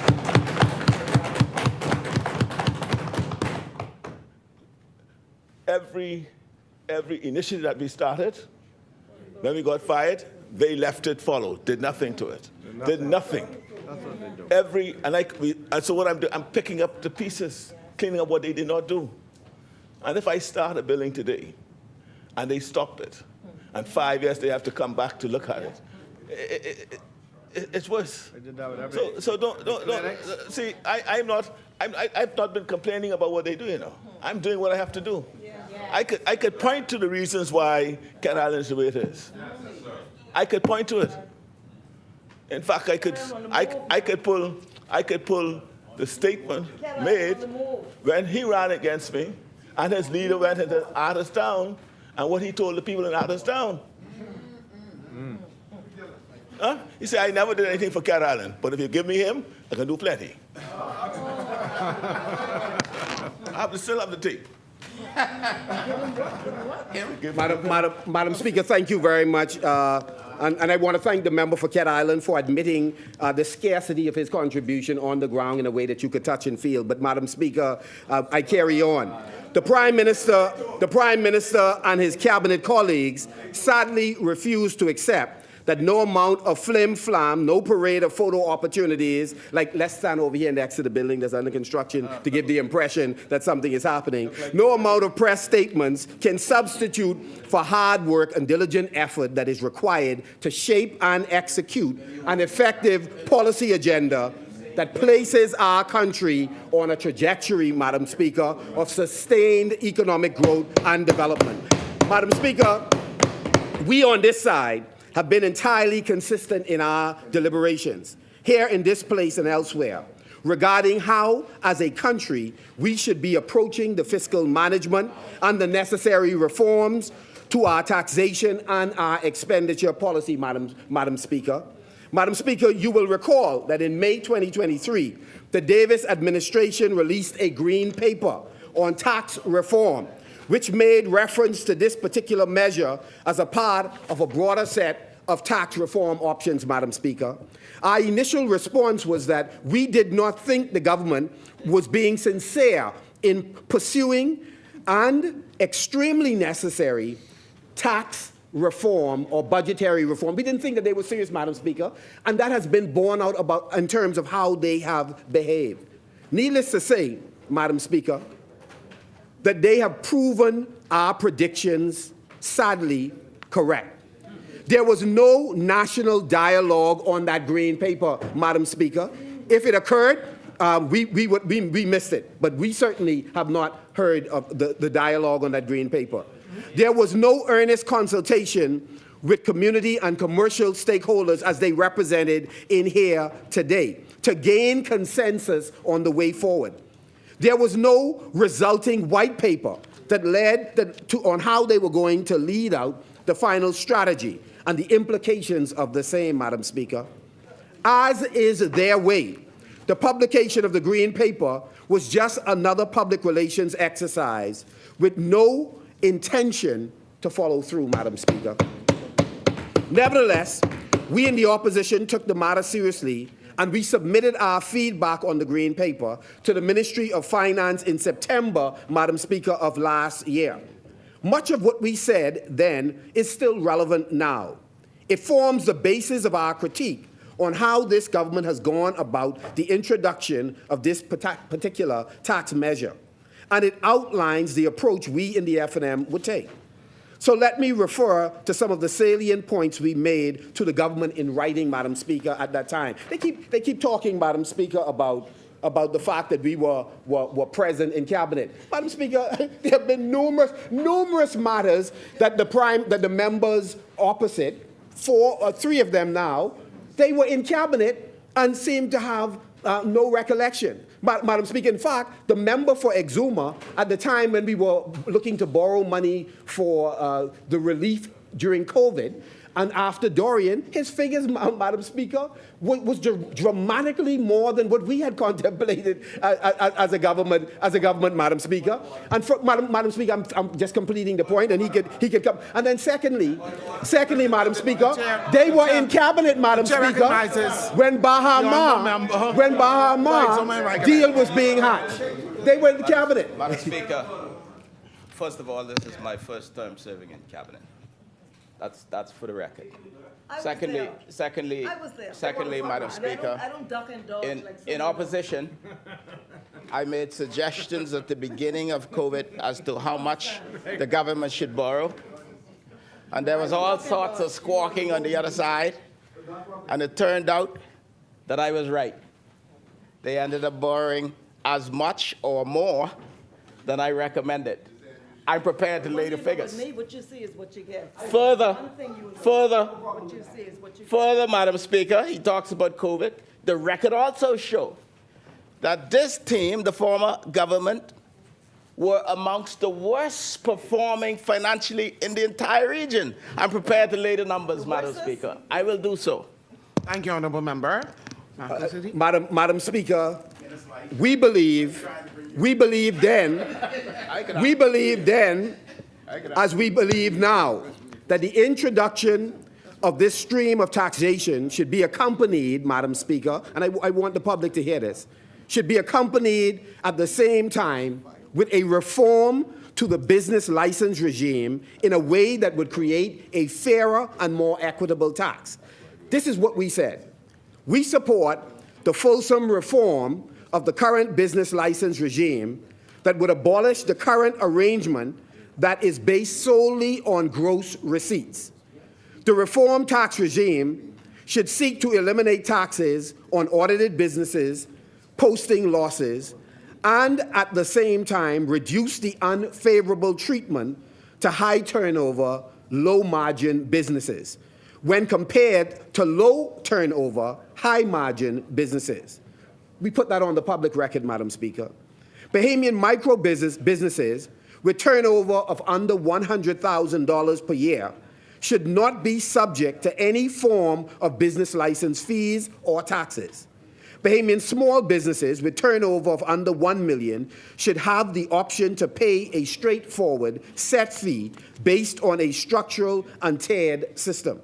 We went on to say, Madam Speaker, that the business tax reform must develop and express specific tax incentives that provide targeted tax relief to Bahamian businesses, that commit to material investment in domestic expansion, hiring of underrepresented Bahamian employees. Example, Madam Speaker, young people, the impoverished, the disabled, or who make contributions to civic initiatives. Madam Speaker, the reform effort must respect the tax regime that forms the basis of the Freeport Zone in Grand Bahama, and as such, operations in the port area, which should remain free of any direct business tax levy. And so, Madam Speaker, we have consistently, I would answer you so badly about wives, but let me say, Madam Speaker, Madam Speaker, let me say, Madam Speaker, we have a deep concern that this government is not at all committed, Madam Speaker, to serious consultation and to design a plan that they are prepared to follow. And so for that reason, Madam Speaker, we say we support this bill, but we support it with concerns because we know that this is a government that can put in place, Madam Speaker, can put in place something on paper, but their actions often depart from that particular plan of action.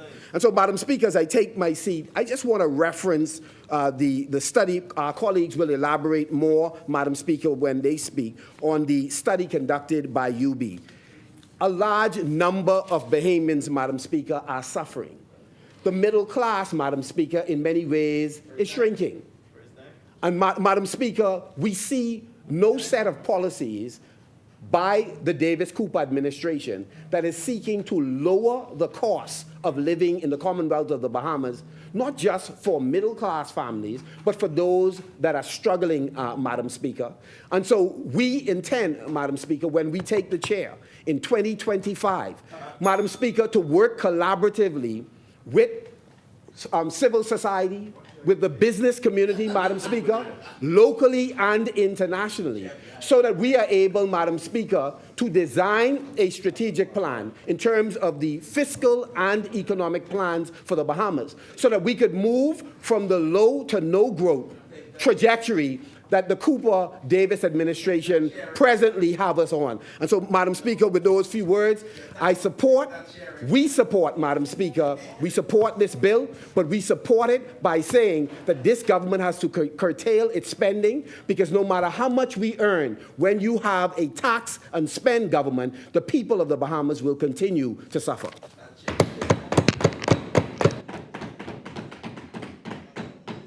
Thank you, Honourable Member Asmani. The chair recognizes the Honourable Member for Yamacraw. Thank you, Madam Speaker.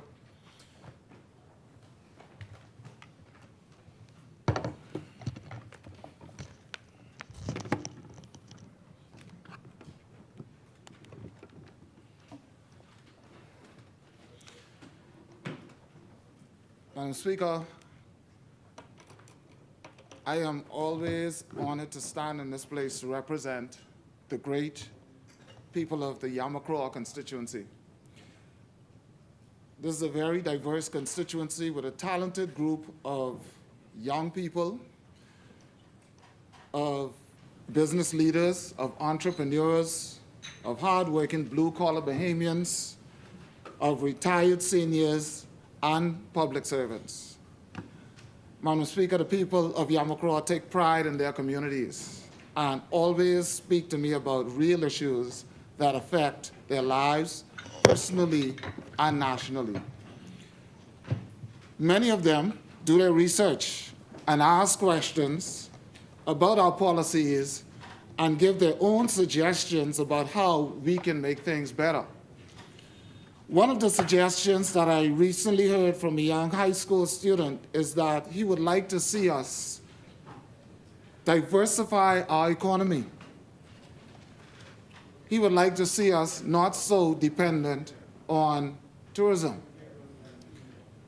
Another person suggested that, and I think that same group of students, that we manufacture our own products rather than selling our raw materials to other countries. You see, Madam Speaker, our people are wise, our young people are wise beyond belief in many cases. They're smarter than we give them credit for. I had the opportunity of traveling to Grand Bahama with the Honorable Minister of Education and Technical and Vocational Training, and when meeting with two of the major high schools there, the next generation of young Bahamians gives hope that our country is, number one, moving in the right direction, and number two, that they are well prepared to take the baton. Madam Speaker, I would have hoped that the doom and gloom would not be a part of this debate, because this bill is meant to be something positive. It's amazing. It's amazing that something good for the Bahamians. I was sitting and I actually adjusted my contribution a bit, because it's unfair to leave some of the rhetoric on record to push doom and gloom again in the face of the Bahamian people, to talk down our economy, to talk down tourism numbers, to just find the negative in everything. Like, what can your contribution be to the Bahamian people in this House, in this position, if you're asking them for a chance to lead them? There will be no room for you to criticize anything at that point, because they just expect you to lead. So far, you've only shown that you're capable of criticizing. Madam Speaker, finding ways to strengthen our economy is a general concern for our Bahamians, and we intend to continue working until all sound avenues are explored and, once determined, implemented. During conversations with my constituents, I'm often given praise for our performance as a government, not only for community matters, but for tackling the big issues that has caused heightened confidence in business owners and entrepreneurs, like reducing the custom duties on numerous items, and especially reducing VAT from 12% to 10%, even when we were told that it could not be done and that it would decimate our country. See, Madam Speaker, the opposition may speak negativity, but it's clear that their prayers don't reach further than the ceiling, because the atmosphere that they try to provide in this place of doom and gloom will not survive. The chair recognizes the honorable member for East Grand Bahama. I would hope that I didn't hear what the member for Yamacraw said. I think I misheard him, because to wish that our prayers do not go higher than the ceiling. The prayers are doom and gloom. I don't believe you want to say anything about our prayers. You don't know our prayers. You do not know what I pray for. You do not know what I pray for. I pray for you to walk straight. You do not know what I pray for. So please do not speak about what we do and and who we pray for and what we do. So please, that should be withdrawn. I will change the word. Madam Speaker, the hope, Thank you. I will change the word from prayer to the hope. The hope and dreams of doom and gloom that is constantly preached in this place by the opposition will not survive beyond this ceiling. It will not. Madam Speaker, we are doing work, Madam Speaker. We raised the wages for public servants in record numbers through over 50 industrial agreements. We increased minimum wages. We increased senior benefits and other social assistance. We are feeding school students. We are building homes. We are building schools. We are building hospitals and airports. We are fixing roads and energy infrastructure. We are taking on the big tasks, Madam Speaker.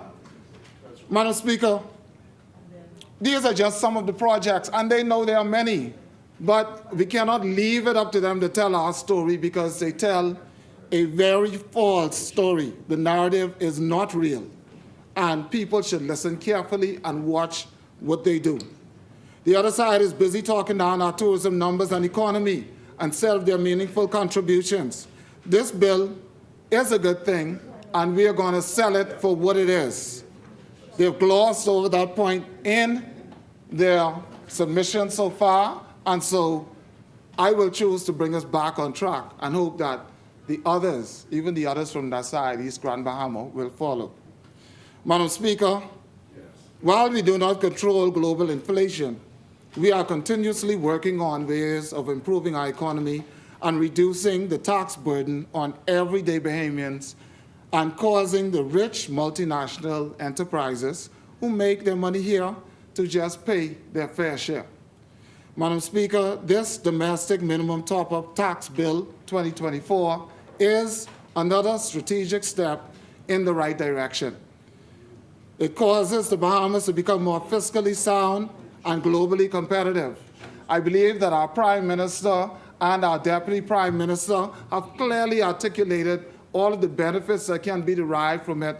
And even though the opposition spent most of his time criticizing our work, he did give a sentence to the fact that the bill is a good bill.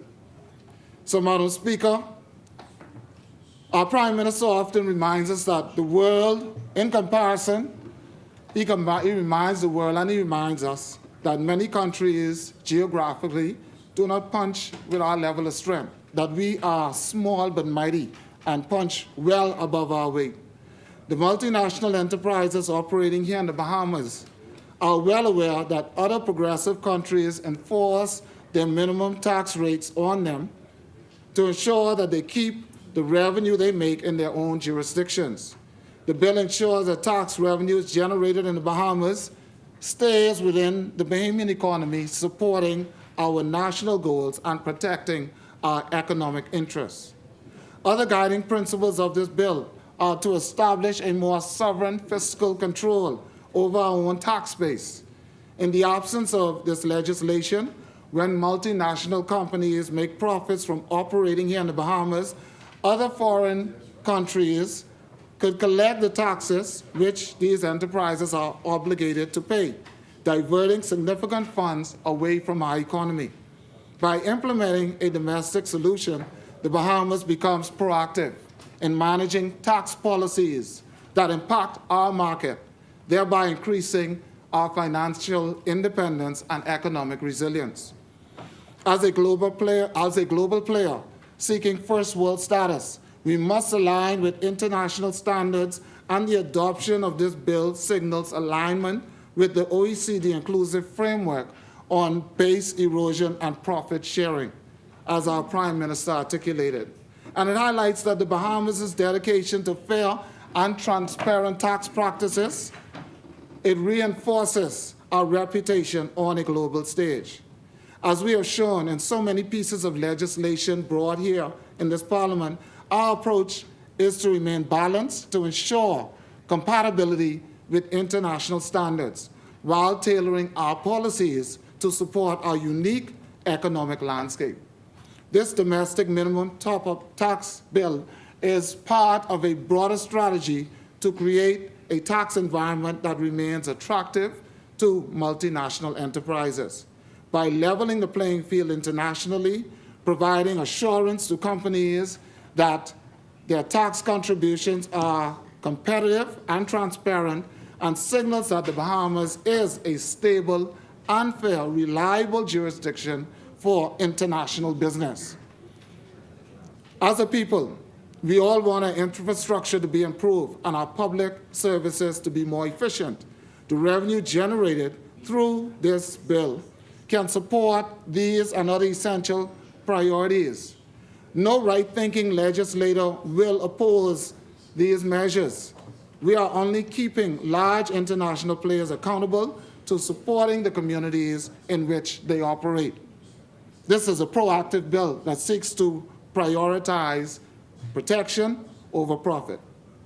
In my area, for example, there are Airbnbs that sell bookings internationally and should contribute to the areas they operate in.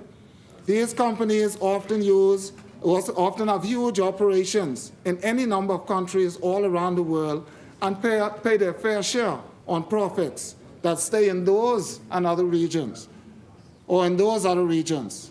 The obvious question to any opposing voices is, why should revenue that belongs to the Bahamas be lost to other countries' tax systems? Our schools can benefit by upgrading equipment used for enhancing the teaching and learning environment. Our parks can be upgraded to replicate some similar spaces in the United States where receptions can be held, where all necessary amenities are available as revenue generators. We need to start looking at the possibilities of biking lanes and sidewalks in our neighborhoods to encourage more exercising, creating safe spaces to walk and jog. Investors need to know that they are contributing to the health and education of our people. Madam Speaker, the collaboration with global standards signals that the Bahamas, which is an important OECD, in the important OECD framework, is also a responsible country, aligning with best practices, fostering international respect and trust in Bahamian policies. This bill is an effort towards a long-term economic stability rather than a deterrent to businesses. They will be attracted, as the Prime Minister indicated. They want to pay their taxes. They prefer paying their taxes to us. Madam Speaker, it is extremely important that we be clear about who pays this tax. And I know it was said at the beginning by the Prime Minister. It was said when it was seconded by the Deputy Prime Minister. But even today, after that, there was some sort of a spin put to confuse people. And we have to repeat, this tax only applies to big multinational companies with global revenues of at least 750 million euros. It is not for small businesses or local companies at all. This bill... The chair recognizes the honourable member for Marco City. Madam Speaker, the member seeks to give the impression that persons have sought to spin what the focus is of the bill. Madam Speaker, I believe that he is being politically mischievous to cast aspersions on the Free National Movement. We ask him to lay any document or cite any statement made to change what the nature of this bill is. We've all I've indicated, all of our members indicate we in support of this. In fact, we were working on this prior to them.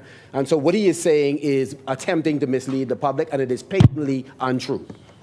Thank you, honourable member. Madam Speaker, the good member went back and forth on a number of topics which I can identify, but I know it would cause him to jump up again.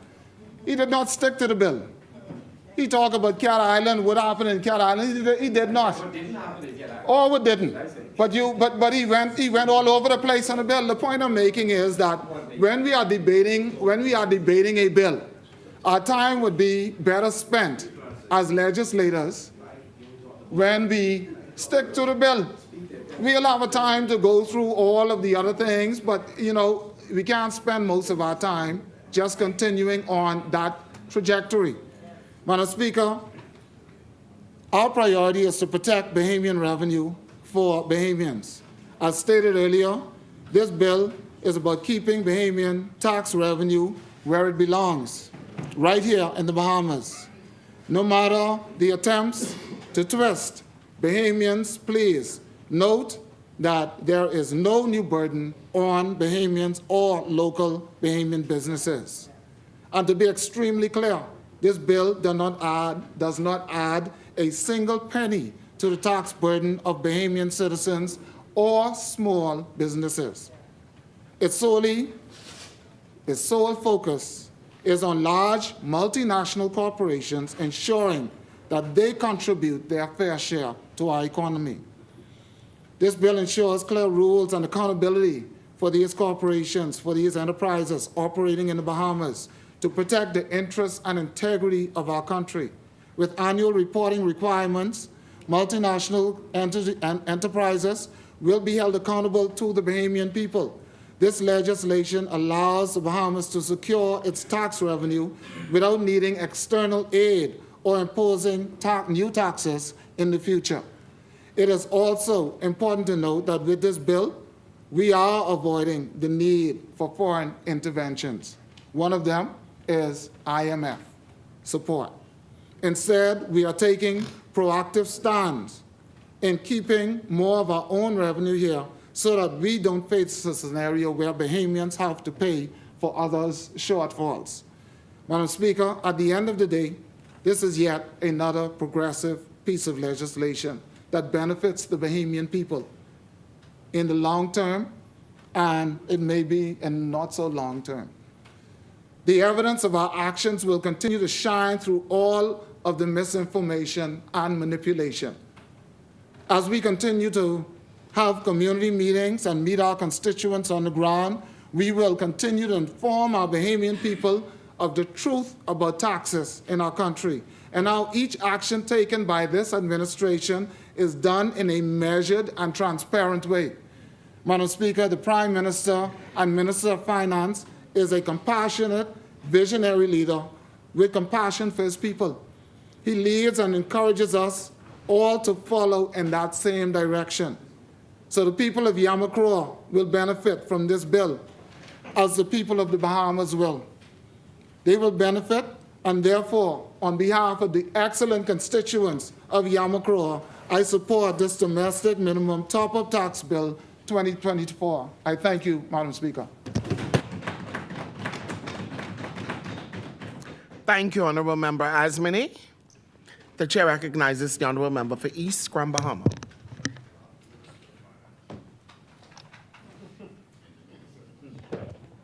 Thank you very much, Madam Speaker. Madam Speaker, again, it is a privilege to stand in this honorable place to represent the good and all of the special people in East Grand Bahama. I do not take it for granted, Madam Speaker. Madam Speaker, I too wish to echo the words of the member from Marco City with respect to the youth parliamentarians. And I wanted to recognize two from that I am aware of from Grand Bahama, Ms. Sarah Gibbs, as well as Ms. Shivanya Roberts. They are the two talented, gifted young ladies, one who represents East Grand Bahama and one who represents Central Grand Bahama. So we wish them all the best with respect to, I only know those two, but I wish to congratulate all of, the youth parliamentarians. Madam Speaker, the domestic minimum top-up tax bill 2024 represents a critical step in fulfilling the Bahamas' commitment to the global corporate minimum tax. An agreement made in June of 2021 and was reached by over 140 members of the OECD G20 Inclusive Framework on base erosion and profit shifting. This landmark agreement, to which the Free National Movement agreed, establishes a global minimum effective corporate tax rate of 15% for large multinational enterprises with turnover of 750 million euros, which the Bahamas estimates to receive $140 million annually. First, Madam Speaker, there may be a few typos in the bill and a few definitions which we would suggest needed to be added, but we support this bill. And I want to echo what the member from Marco City said, that we do support this bill. We were the ones who agreed to it. We agreed to sign up for it. So we agreed to support the principle, and we agreed to support what's happening with the bill. There are, though, some concerns and some suggestions that I would put forward, or some questions that I would put forward. One of the concerns with the bill is it grants sweeping powers to the financial secretary to ensure the greater consistency and leverage existing and expertise, the bill, and I would suggest the Business License Act, because again, looking at this, the powers in this bill are very similar to the powers in the Business License Act, which again, I can understand why, because again, you would understand that the companies or businesses that pay in the Business License Act and this Corporate Tax Act is replacing the business license fee for those multinational companies. But I would question why we would continue to give the financial secretary that independent power when, if we look in the Value-Added Tax Act, if we look in the VAT Act, the comptroller of VAT, which is the person that's in charge with the Department of Inland Revenue, and supported by the Department of Inland Revenue, I would suggest to look at whether that is the appropriate person to be the person who is responsible. Because in the VAT Act, and collecting VAT, assessing VAT, the person who has the ultimate responsibility is the comptroller of VAT. Now, the financial secretary does have a role to play, the Minister of Finance does have a role to play, but the person who has the ultimate responsibility, I believe, would be the comptroller of VAT. My question would be, why does the financial secretary hold the ultimate responsibility for administering the law, ensuring efficient and effective tax assessment and collection, and advising the minister when the comptroller has that same responsibility in the VAT Act? And so I would suggest that you look at, when you look at this act, look also at the Business License Act as to whether or not the financial secretary is the accurate, the appropriate person. Madam Speaker, also, while and I call this the DMTT bill, extended payment framework, because this bill gives persons 15 months in order to pay the tax. But the Business License Act gives persons 3 months to pay the tax. So I would, again, question what it may be, because, or you may have a justifiable reason as to why it extends to 15 months. But again, when you compare the time frame that you give Bahamians to pay the Bahamian Business License Act is 3 months. And so why is it that you are giving the multinational companies 15 months to pay when you are only giving the Bahamian companies under the Business License Act 3 months to pay? Again, it is a question that I believe we ought to understand the reasoning behind that. Madam Speaker, we cannot discuss global minimum corporate tax and not discuss business license reform. And this was alluded to and spoken by the member for Marco City. But it bears, I believe, repeating in terms of what, if we are discussing corporate tax for these multinationals, then we also should be at the same time discussing reform for our own Bahamian businesses and what a reform should look like. We have said publicly, and we support reform of the current business license system that would abolish the current arrangement that is based on gross income. The tax system should seek to eliminate taxes on audited businesses posting losses. So again, you may have businesses that have a gross income, but when you have looked at all of their expenses, they are in the red. They have lost money for that year. So I would suggest, and I believe all of us on this side would suggest, that we look at a system where if you make money, then you pay money. So you should look at a system where you pay on the net as opposed to paying on the gross. Well, you could have cost shifting. You know how that. Also, Madam Speaker, Bahamian micro businesses with turnovers under $100,000 per year, I believe, or we believe, should not be subject to any form of business license fees or taxes.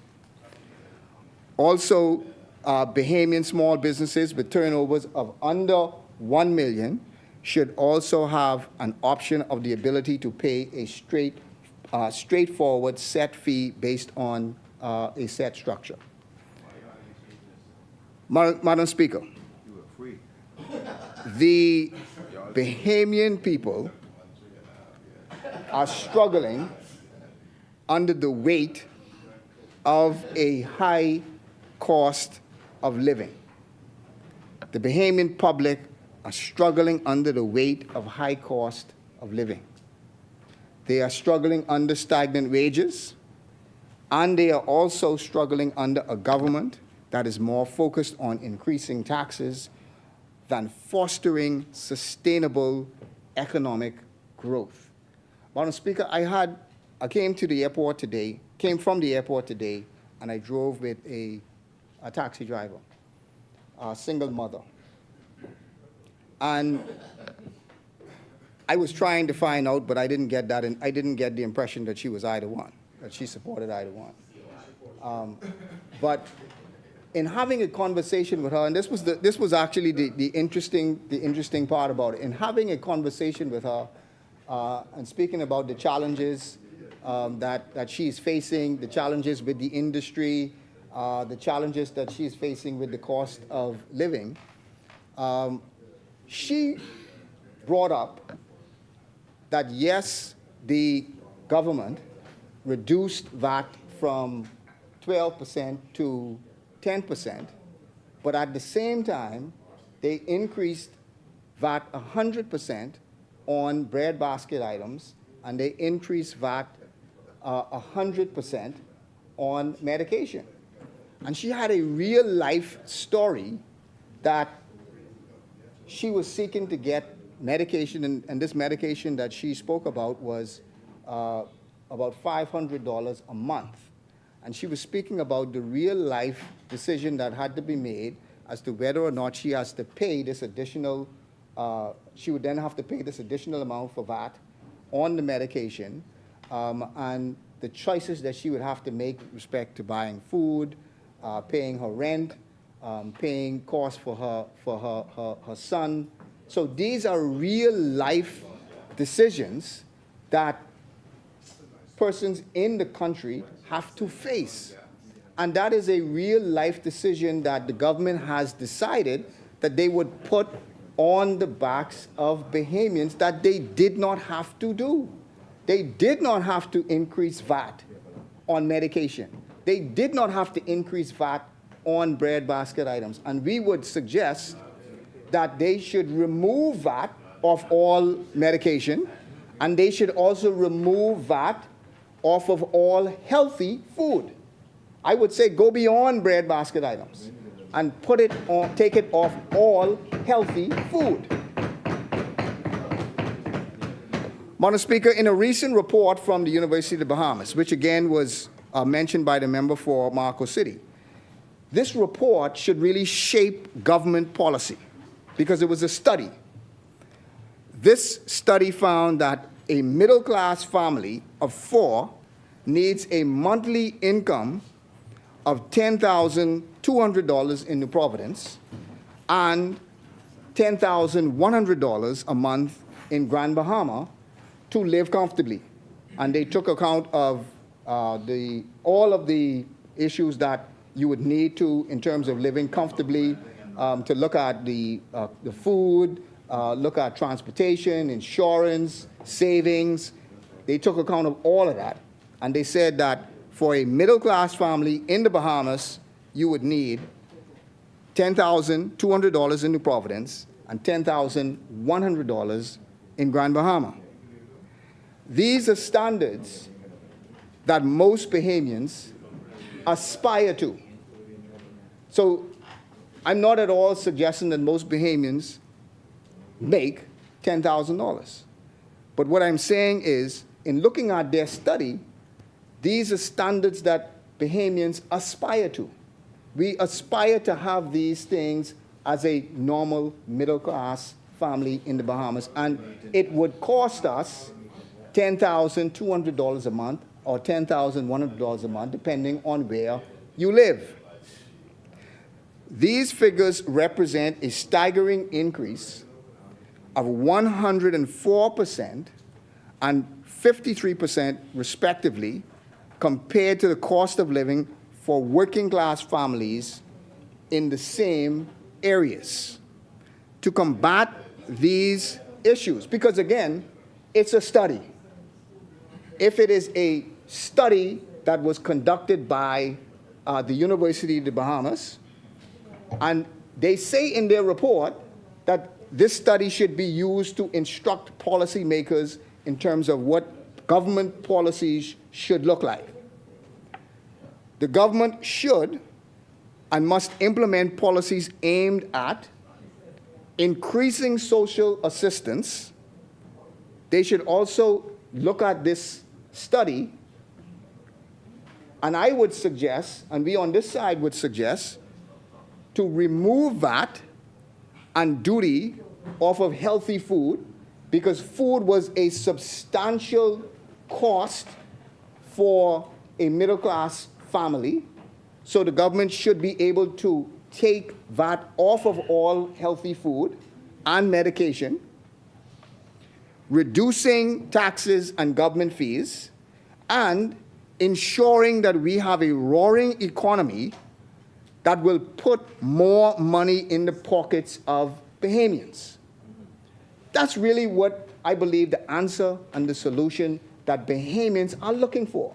They're not looking for to be overtaxed, but they are looking for an economy that is growing to where they will have more money in their pockets to spend. I suggested it to the young lady who drove me, that I said, we need to have policies that will make sure that you, as a taxi driver, has more money in your pocket to spend.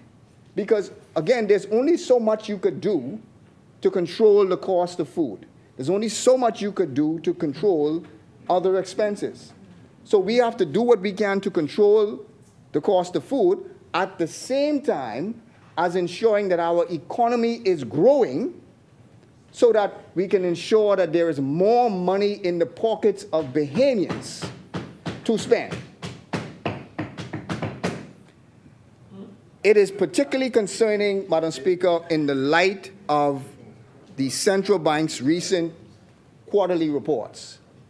Because again, this was referred to, the central bank recently came out with their quarterly report. And they did speak about arrivals, which again represent the higher spending stopover visitors. Now, their report says, and I hear what the member for Exuma is saying with respect to this, but I am still concerned by what was said in that report. Because what was said in that report was that this year, 2024, you only increased stopover visitors by less than 1%. When compared to last year, you had a growth of stopover visitors of 20%. So last year, your stopover visitors grew by 20%. This year, your stopovers grew by less than 1%, which is a very concerning issue. And at the same time, the cruise passengers, again, increased. Chair recognizes the honourable member for Exuma and Raggettshaw. If your cup is full to capacity, it just can't receive any more water. I have said earlier that we are constrained by our capacity. Let's build more rooms. Let's get the projects out of the pipeline that we're encouraging to build more rooms. Let's encourage that. We're working on that, okay? Yeah. Thank you, honourable member. The chair recognizes the honourable member for Freetown. I rise to move the House to sit beyond 1 p.m. Thank you, honourable members. It's been moved and seconded that the business of this House proceed beyond the 1 p.m. hour. As many are in favour will remain seated. Those opposed will stand.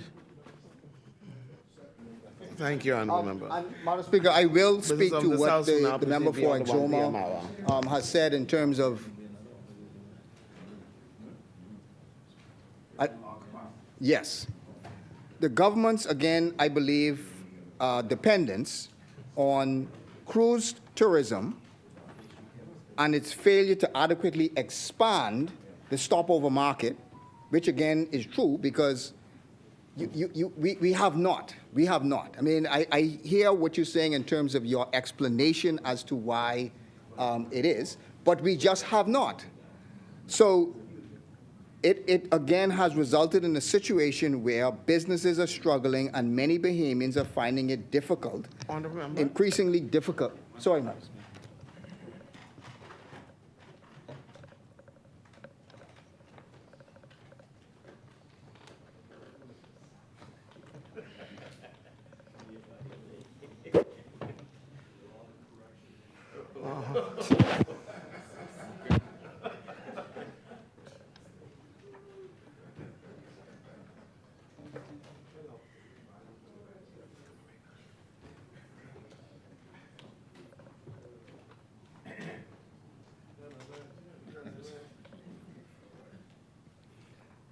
Mr. Chairman, thank you. Continue. The government's actions, Mr. Chairman, has been to what I am saying has been a further burden on the Bahamian people with the increases in taxes and fees. For example, the recent hike in customs fees for private pilots is a prime example of this, what I would call short-sighted approach. Rather than encouraging high-spending tourists to visit our shores, the government has chosen to implement a fee structure that is actually driving them away. And this is what was said by those pilots and the ambassadors, those members of that association, was that that fee is counterproductive. The government's economic policy are simply not working for Bahamians. They are just not working for the Bahamian public. Instead of focusing on sustainable growth, job creation, and initiatives that actually enhance the lives of Bahamians to meet the standard of our aspirations of middle class, the government seems content to simply increase taxes and fees and spend more. This approach is not only hurting the economy in the short term, but it is also jeopardizing our nation's future. The IMF has already lowered its GDP growth forecast for the Bahamas to 1.9% for 2024 and predicts further declines in the coming years, potentially falling to 1.5%. This is anemic growth. Is simply not enough to create the well-paying jobs that Bahamians need to meet the aspirations that they want for a good middle class. As the central bank governor, John Rawls, said, which we have said time and time again on this side, the Bahamas needs to achieve sustained economic growth of approximately 3% to make significant progress in reducing unemployment. We have gone from 14% to less than 2%. The PLP is failing to sufficiently grow the economy. Beyond tourism, the government must get out of its own way when it comes to promoting economic growth in other sectors. The current administration needs to enact meaningful reforms to improve the ease of doing business in the Bahamas. Ease of doing business. That is how you make progress with respect to economic growth. This requires a critical examination and overhauling of various approval processes that entrepreneurs and businesses navigate. Every business license, every building permit, every investment approval, and other permits represent not just a potential business, but a potential job for Bahamians that is being held up. The government should immediately prioritize this. And Mr. Chairman, I do not believe this government will do so. And we on this side, when we become the government, we must do so. We must streamline the approval process. This involves identifying bottlenecks to current processes and finding ways to expedite those approvals. Digitization. We must look at if we can digitize an approval process, we must do so. We must also, in some approval processes, eliminate altogether, because some are old and some, we don't even know the reason why they exist. But an assessment has to be done for all of our approval process to see the necessity for it, to see why it is that the government is asking you to produce certain documents. And then, if it is not necessary, reduce it, take it away. If you don't need it, we should do away with it. The opposition, Mr. Chairman, calls on the government to take immediate action to address the cost of living crisis to help Bahamians achieve the aspirations of a middle class and to put the needs of Bahamian people first. Mr. Deputy, as I close, the Bahamian people deserve better than this government's blatant disregard for fiscal responsibility. And this was addressed by the member for Marco City. Recent reports released yesterday from the Ministry of Finance paint a picture of spending spiraling out of control with no accountability. A moderate rise in revenue has become utterly meaningless when it was overshadowed by an 18.4% explosion in spending. This resulted in a staggering $70 million deficit in August alone, a significant leap from the 31.7 deficit during the same period last year. Last year, during August, it was a 31 deficit. This year, it is now 70 deficit. Why? It's not just August.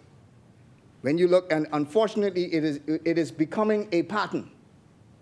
When you look at July of 2024, saw a similarly alarming deficit of $59.2 million. 59.2 this year.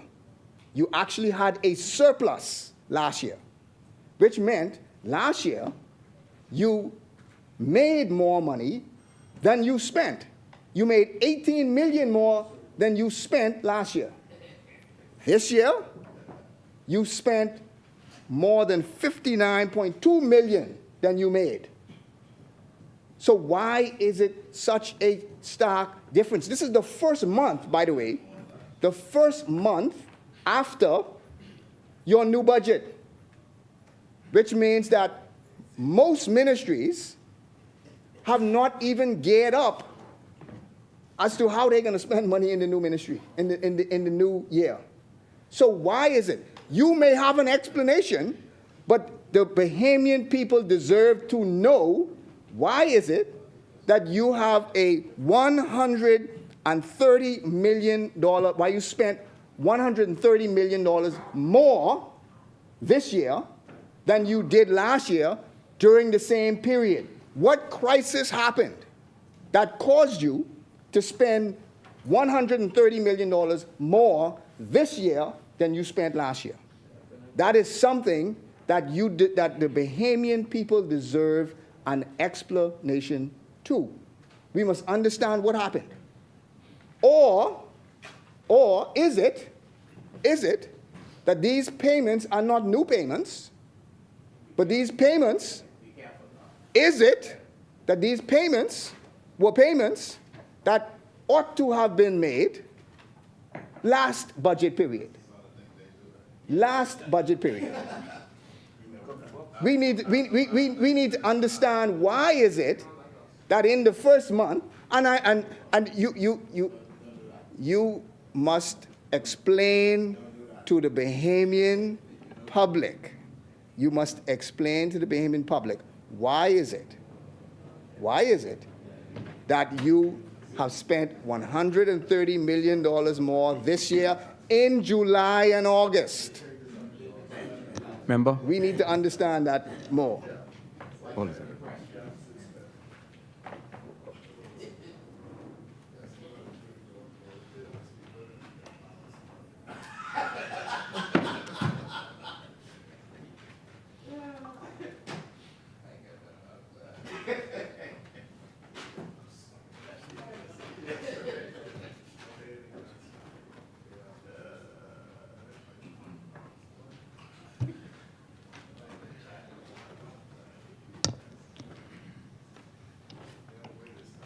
Thank you, Madam May Speaker. proceed, Honourable Member.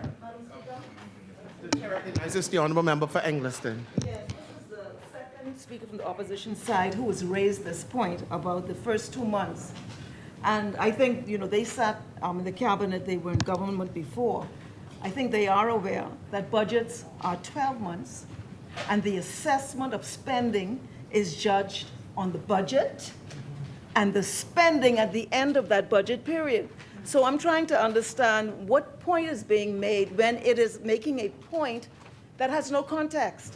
And it's really seeking to, it's seeking to create misleading commentary, which is not scientific. It's not based on the budget, which is a 12-month assessment, and how spending is done. The Bahamian people are fairly experienced and very intelligent, and so I'm just wondering what point is the member seeking? And I'm understanding this point was made last year too, around the same time. So I just, you can go on and on and on and on and on with it, but the reality is the budget amount and spending is assessed in that context, not pulling out 2 months and making conclusions which do not relate to factual data. Thank you. Thank you, Honourable Member. The chair recognizes the Honourable Member for Marco City. Thank you very much, Madam Speaker. Madam Speaker, if members would recall during the budget exercise, several of us raised the issue about the travel budget, for example. Immediately after the budget was approved, the government then transferred millions of dollars into the travel budget. Now, you've just spent months planning your entire budget. what would account for shortly thereafter you are transferring money into the travel budget for OPM. Again, the context is this, that at the end of the day, it appears as if they had no intention on honoring what they put in the budget, that this was merely an exercise they went through, and later you saw their true intentions through wirements. And so a part of what we're asking is help us understand what motivated this change in figures. They mentioned, again, that at the end of the budget cycle, you could go ahead and assess. You are able to go ahead and assess at the end of the budget cycle. We only remind the public that they have missed their deficit targets in a dramatic way for successive years. So they can't point us to the end of the cycle.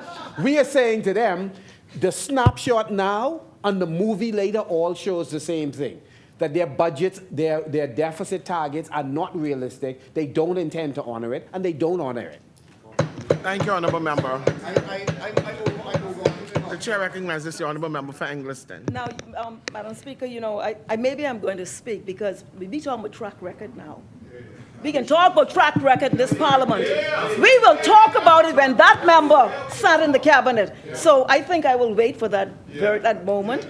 I have my notes here. We will talk about fiscal recklessness, which is the language used by Marco City, and we will talk about losing targets and deficits. What the PM said it was?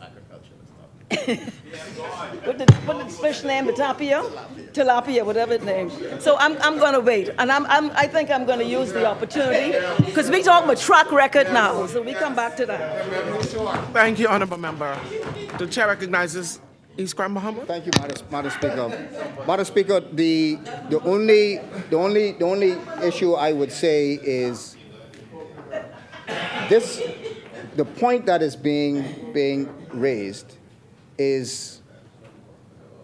was not done last year because it didn't happen last year. The point that is being raised this year is, and I believe it is a legitimate question, that you spent a lot more money during the month of August and July. You spent a lot more. So what we are on this side asking is, well, tell the Bahamian people why and what the details are of why you spent it. That's all. That is what those of us on this side are asking. And we're not asking this just for our benefit. The Bahamian public needs to understand why it is that money was spent. They need to understand that. The public needs to understand that. Madam Speaker, the government has a responsibility to account to the people. Instead, they demand blind trust. They demand that. But we, on this side, demand better. We, on this side, we demand transparency. We demand, Madam Speaker, a detailed accounting of every dollar and cent and a clear plan to rein in the what I call fiscal recklessness.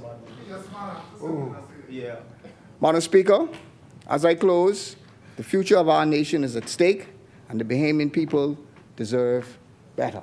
Madam Speaker, just a question that I would wish to raise in the last minute would be with respect to the Rand Memorial Hospital, and I'm glad the member for Tall Pines is here. The Rand Memorial Hospital, I believe, and I'm asking the question, has purchased modules to use for their medical care. I believe there was a number of modules that were purchased. Is it true that the modules that were purchased were only recently being used or attempted to be used recently by the officials at the Rand Memorial Hospital? And is it true that in their attempt to recently use them, that mold was discovered? And if that is the case, what is the plan of action with respect to the use of those modules? So we need to understand, one, what's happening with them, and we need to understand where there was mold, and we need to understand is there any permanent damage? What is the plan with respect to those? Again, these were questions that were raised by folks in the public, so we need to understand what that point is, Madam Speaker. Thank you, Honourable Member. The Chair recognizes the Thank you Honourable so Member much, for Tall Balance. Madam Speaker, and to East Grand Bahama. I believe it's public knowledge that on the purchasing of the modules, particularly those that were installed in Grand Bahama, there was a structural defect, and when we placed water to that particular unit, some of the pipes leaked and water got into the integrity of the structure. It resulted in a delay for the structure to go on stream. We subsequently lift everything. We did our first repairs, and subsequently on opening, there was evidence of some mold. That mold remediation is happening. The area that was occupied by the physiotherapy department was removed for us to resolve the matter, because we do not want our staff to be exposed unnecessarily. The physiotherapy department is now relocated in a different place, and the mold remediation is taking place. It is one of those things in construction, and the Rand Memorial Hospital and the Ministry of Health sent our team in to confirm it. It is so, and we did the right thing to remove the staff from the area, and that problem is being resolved. The modules in New Providence, fortunately for us, we did not have that problem, and they are open and fully functional, but the residents of Grand Bahama could rest assured that we are moving to get those modules back on stream and to resolve the issue that was associated with the recurrence of the mold. Thank you so much. Thank you, Honourable Member. The Chair recognizes the Honourable Member for Fox Hill. Yeah, I just wanted to respond, Madam Speaker, to the comments made by the member for East Grand Bahama. So if you are responding to this? No. Yeah, you're just laying documents, yeah. Because during the year, Mark Twain, we served in the Senate together, and I used to always say this when he got, he's, the member for East Grand Bahama. We always said that he's the most believable spokesman that they have. But unfortunately, unfortunately, I said, no, I used to say he's the most credible spokesman they have, but we don't believe it. We don't believe it. In 2018, though, the central bank, while they were in office, published a study.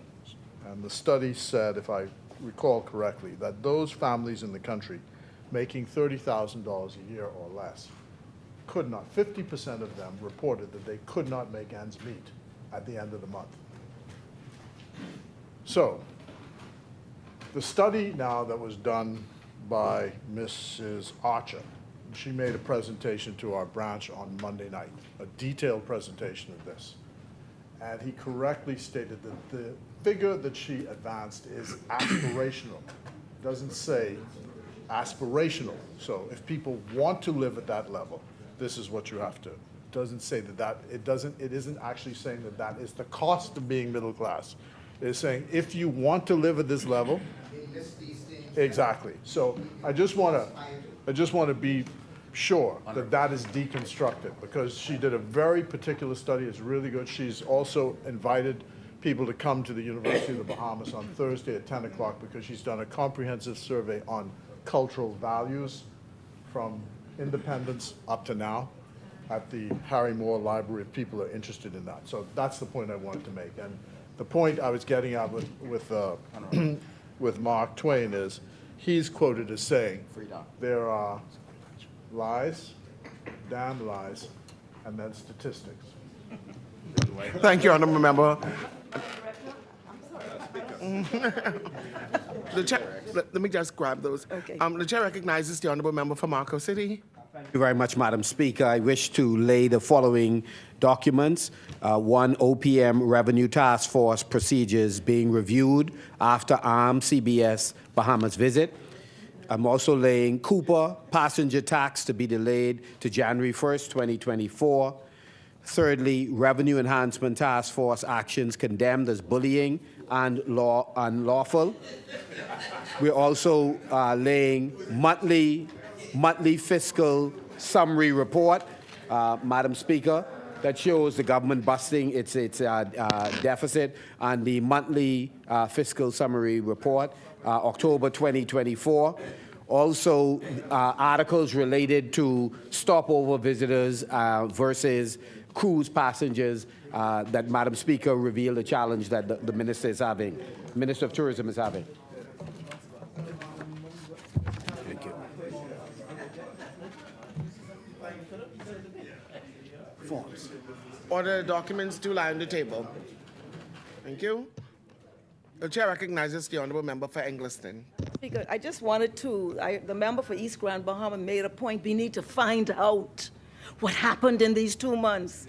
The truth is, we have the midterm budget, we have the budget debate, the numbers, like every year since 1967, or maybe before that, are laid bare from time immemorial.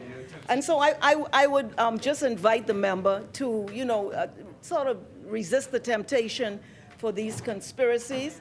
Everything is laid out appropriately at the appropriate time, and a deficit is measured by the budget, not by a monthly report. And so I heard the member for Marco City talk about busting a deficit.